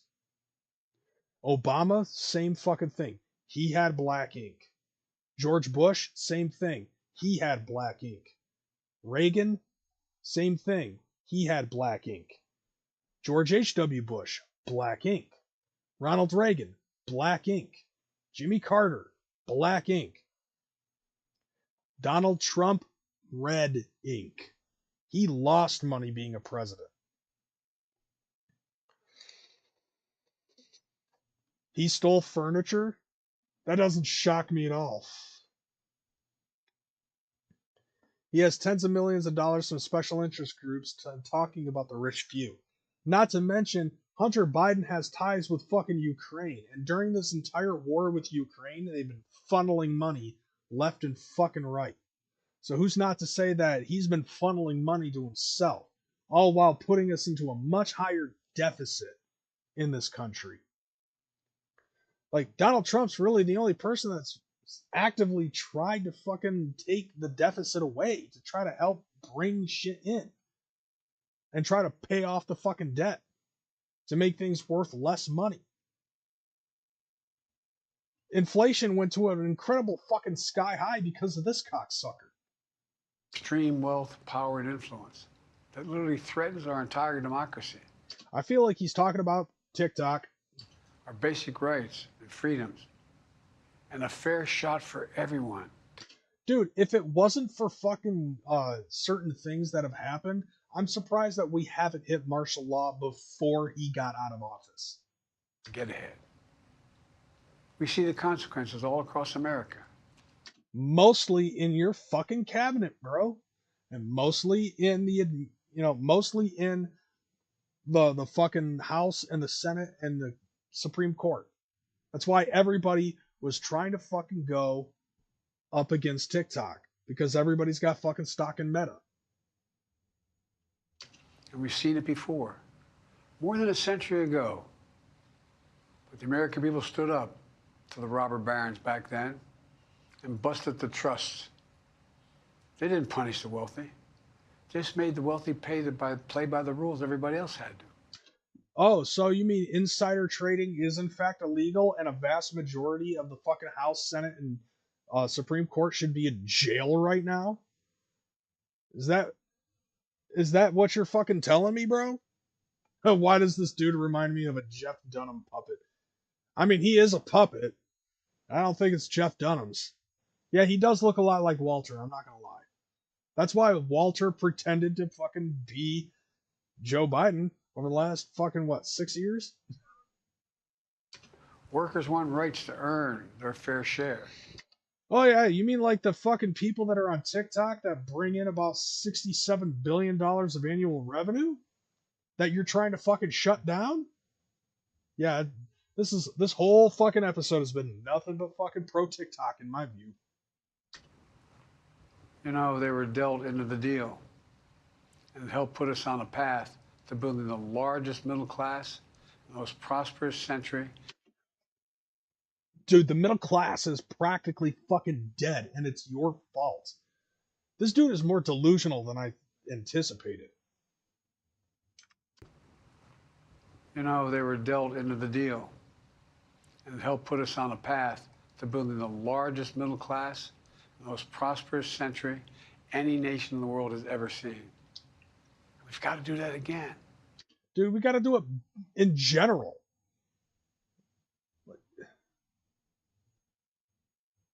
Like, Jesus fucking Christ. Dude, I'm fucking running out of steam here. The last 4 years, that's exactly what we've done. No, you haven't. In the last 4 years, all you have done is fuck this country up. Even worse than what you claim Donald Trump fucking did during his administration. Why is he slurring whispers at us? It makes me uncomfortable. Dude, that's how he fucking talks. It's either, dude, his fucking speeches are basically like a Michael Bay movie. It's either whispered or screamed. People should be able to make as much as they can, but play by the same rules. Pay their fair share of taxes. So much is at stake. I mean, if anything, it depends on the tax bracket, but a lot of the millionaires and billionaires that are in this country fucking pay way fucking more than us. Right now, the existential threat of climate change has never been clearer. Yeah. I mean, when you've got massive hurricanes that are killing everybody in fucking North Carolina and Florida, and then you got fucking wildfires that are starting off in LA, which a lot of people assume that that's like to basically slash and burn to create a smart city. I mean, that's just speculation at this point. But still, you've done fuck all to fucking help out the people that got killed in the hurricanes. There are still fucking people living in shanties and small houses with little to no electricity, waiting to see if whether or not they can get more than $750 fucking dollars. Just look across the country, from California to North Carolina. Yeah, exactly. And you want to say this with your cool grandpa voice to make it sound like you're actually empathetic about what's been going on. But remember that time where a fucking hurricane hit North Carolina and you sent money to fucking Ukraine? You sent millions of dollars to fucking Ukraine, instead of giving it to the fucking people who actually needed it. And you want to go on here with your farewell address and you want to talk about America first? Fuck you. That's why I signed the most significant climate and clean energy law ever in the history of the world. And the rest of the world is trying to model it now. It's working, creating jobs and industries of the future. Now, we've proven we don't have to choose between protecting the environment and growing the economy. How about protecting the fucking people? Like this fucking guy. We're doing both. Come on, his DEI FEMA owes them $750 to rebuild. Dude. North Carolina needs about $350 million. And instead he gave it to Ukraine. The powerful forces want to wield their unchecked influence to eliminate the steps we've taken to tackle the climate crisis. No, dude, we're trying to fucking make America great again, all right? And the thing that you're doing is the exact opposite of that. Man, he just said the best climate and energy bill ever. This planet is fucked. His little bill did jack for the environment. Did two things, jack and shit. Jack left town. To serve their own interest for power and profit. Oh, are you talking about Tom Cotton? Like, are you throwing low-key shade on Tom Cotton? Because that's what's necessary right now. Hold on, let's hear that again. Want to wield their unchecked influence to eliminate the steps we've taken to tackle the climate crisis. To serve their own interest for power and profit. We must not be bullied into sacrificing the future of our children and our grandchildren. Oh yeah, so that way you can sniff them. He's directly sneak dissing Tom Cotton. Yeah, no shit. And I would love to say that it's because I would love to say that it's not because he's a Republican, but it's because he's a Republican. So I would say that it would be aimed towards Tom Cotton, but it wouldn't be aimed towards Nancy Pelosi because, you know, she's a doll, according to him. Must keep pushing forward and push faster. Like, I don't know who he's trying to fucking just give that oomph to, but it's not it's not America. Like, anybody who actually thinks that he's being fucking, like, what's the word I'm looking for? Anybody who actually thinks that he's fucking doing this country a fucking, like, I can't even think right now. His worst crime was probably leaving tens of millions of dollars in military equipment into the Iran army. Yeah, that Trump fucking paid for. He was just like, fuck all that shit. We'll just leave the bill to Trump. Let's get our fucking people out now. Oh, okay. 13 people got fucking killed. Small change, I guess. Yeah, anybody who he thinks is, like, anybody who actually believes this fucking bill that he's fucking putting out here right now, trying to get that old good college try, is an idiot. There's no time to waste. It's also clear that American leadership in technology is an unparalleled source of innovation that can transform lives. We see the same dangers of the concentration of technology, power, and wealth. You know, his farewell address, President Eisenhower spoke of the dangers of the military-industrial complex. Oh God, I'm bored with this shit. Fuck this guy. You know what? That's our answer. I hope he gets pardoned. This man needs to be pardoned. He is a hero, all right? And also, to end this up, cancel. That's how I fucking look at it. He delivers his speeches in a full diaper. Yeah, successful withdrawal. Which was like, what, 6 months fucking premature? I gotta tell you, fuck that guy. Alright? I'm glad. Good riddance. I'm glad you're fucking gone. Bad reference. Eisenhower first got us involved in Vietnam. Yeah, we all know how that fucking police action worked very well, didn't it? Like, Jesus Christ. I swear to God, dude, I'm looking forward. All right. In 13 hours. I believe what? In 13 hours, we're gonna have a new fucking president. All right? And it's America being made great again. People like Biden take the side of Ho Chi Minh. It's like, dude, I'm so glad we're on the fucking 11th hour here in this fucking country. Peaceful transfer of power, my ass. Like this is something that I have been looking forward to for the last 4 fucking years, and we're finally getting it tomorrow. So tomorrow, hopefully on TikTok, I will be watching the inauguration speech. And by the way, I don't know if you guys saw this or not, but there was like an inauguration party that Trump fucking did the other night, and people are fucking bitching because some of the people that were there consisted of like Rick Ross and Snoop Dogg. Snoop Dogg actually performed at Trump's inauguration party. And so a whole bunch of fucking black folk ended up getting upset about that.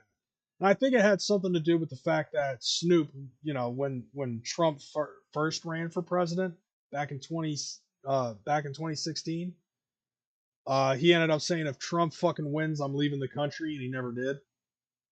And there were like so many fucking people. Racist Orange Man was dancing with the Village People and Snoop Dogg today on stage. Isn't that so racist? Yeah, dude, totally fucking racist. And what's funny to me is like there's a video on TikTok that I made where I was talking to some asshole trying to say that being goth or punk isn't conservative. And I'm like, dude, as of right now, being a fucking being on the conservative side is probably the most punk thing that you could do right now. Especially with fucking Donald Trump, you know, hanging out with D. Snyder as D. Snyder was singing We're Not Gonna Take It. Like I swear to God, I know for a fact, like I feel it in my fucking gut that the next 4 years are gonna do so fucking well. I am looking forward to seeing how the next 4 years are gonna fucking turn out. Like, no lie. And honestly, I hope anybody who lives in Arkansas understands the fucking assignment. Cancel this motherfucker. Like, this dude wrote the words, my career. That dude wrote his fucking career in one of these.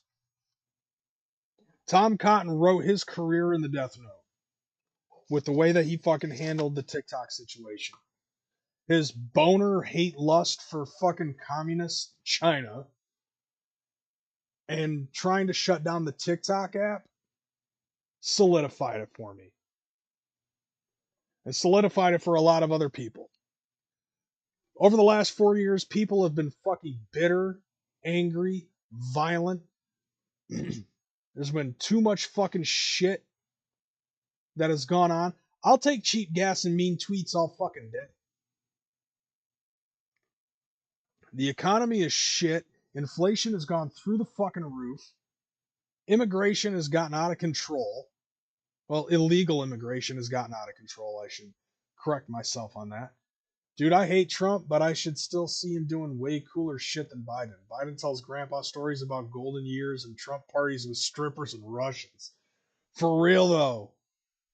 Like, at this point, it's like, it's not even I'll take what you can get.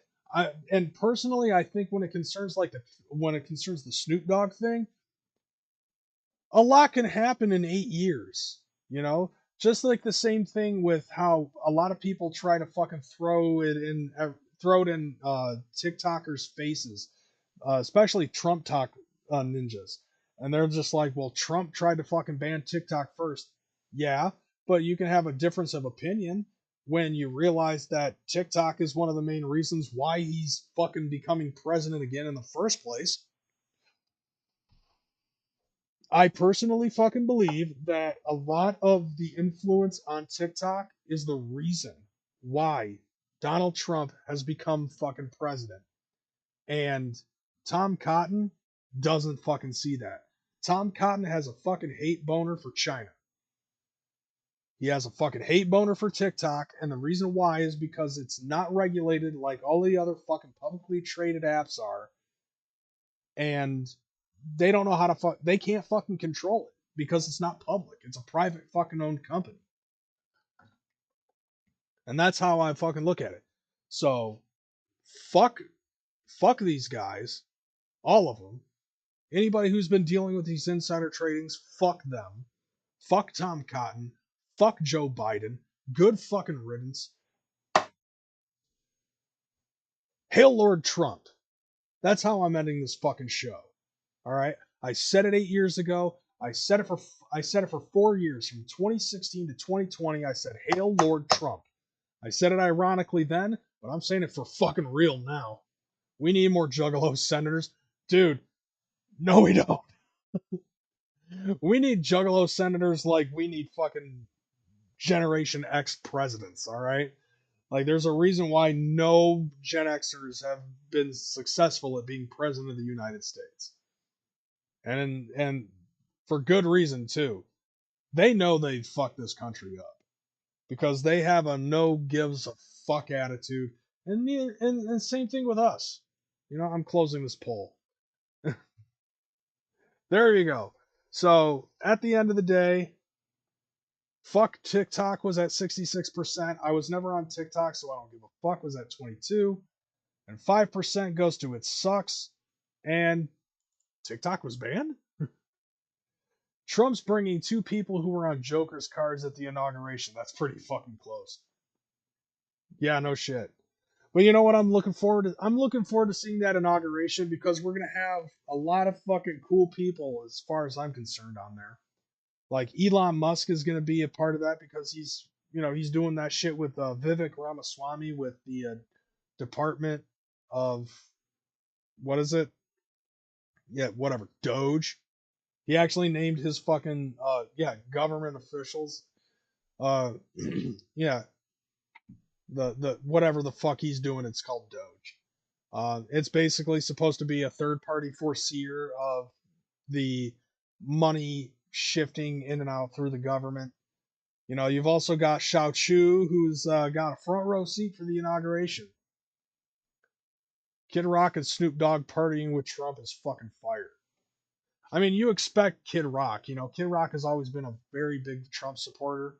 I guess people weren't fucking surprised that Carrie Underwood was doing that shit too.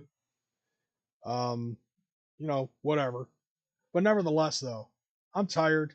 It's been 3 hours.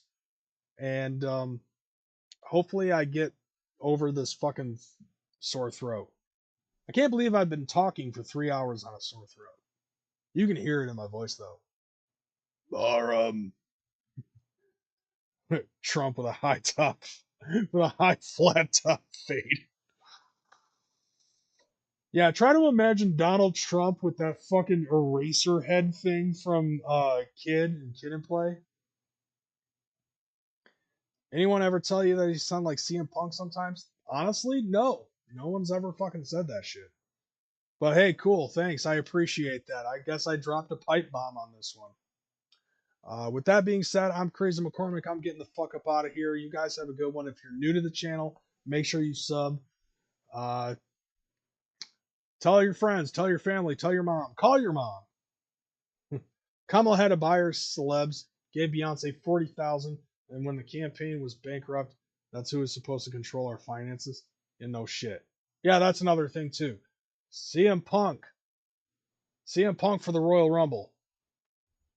All right, you guys have a good one. I'm out this bitch, y'all. Deuces. Whoop whoop. See you next week.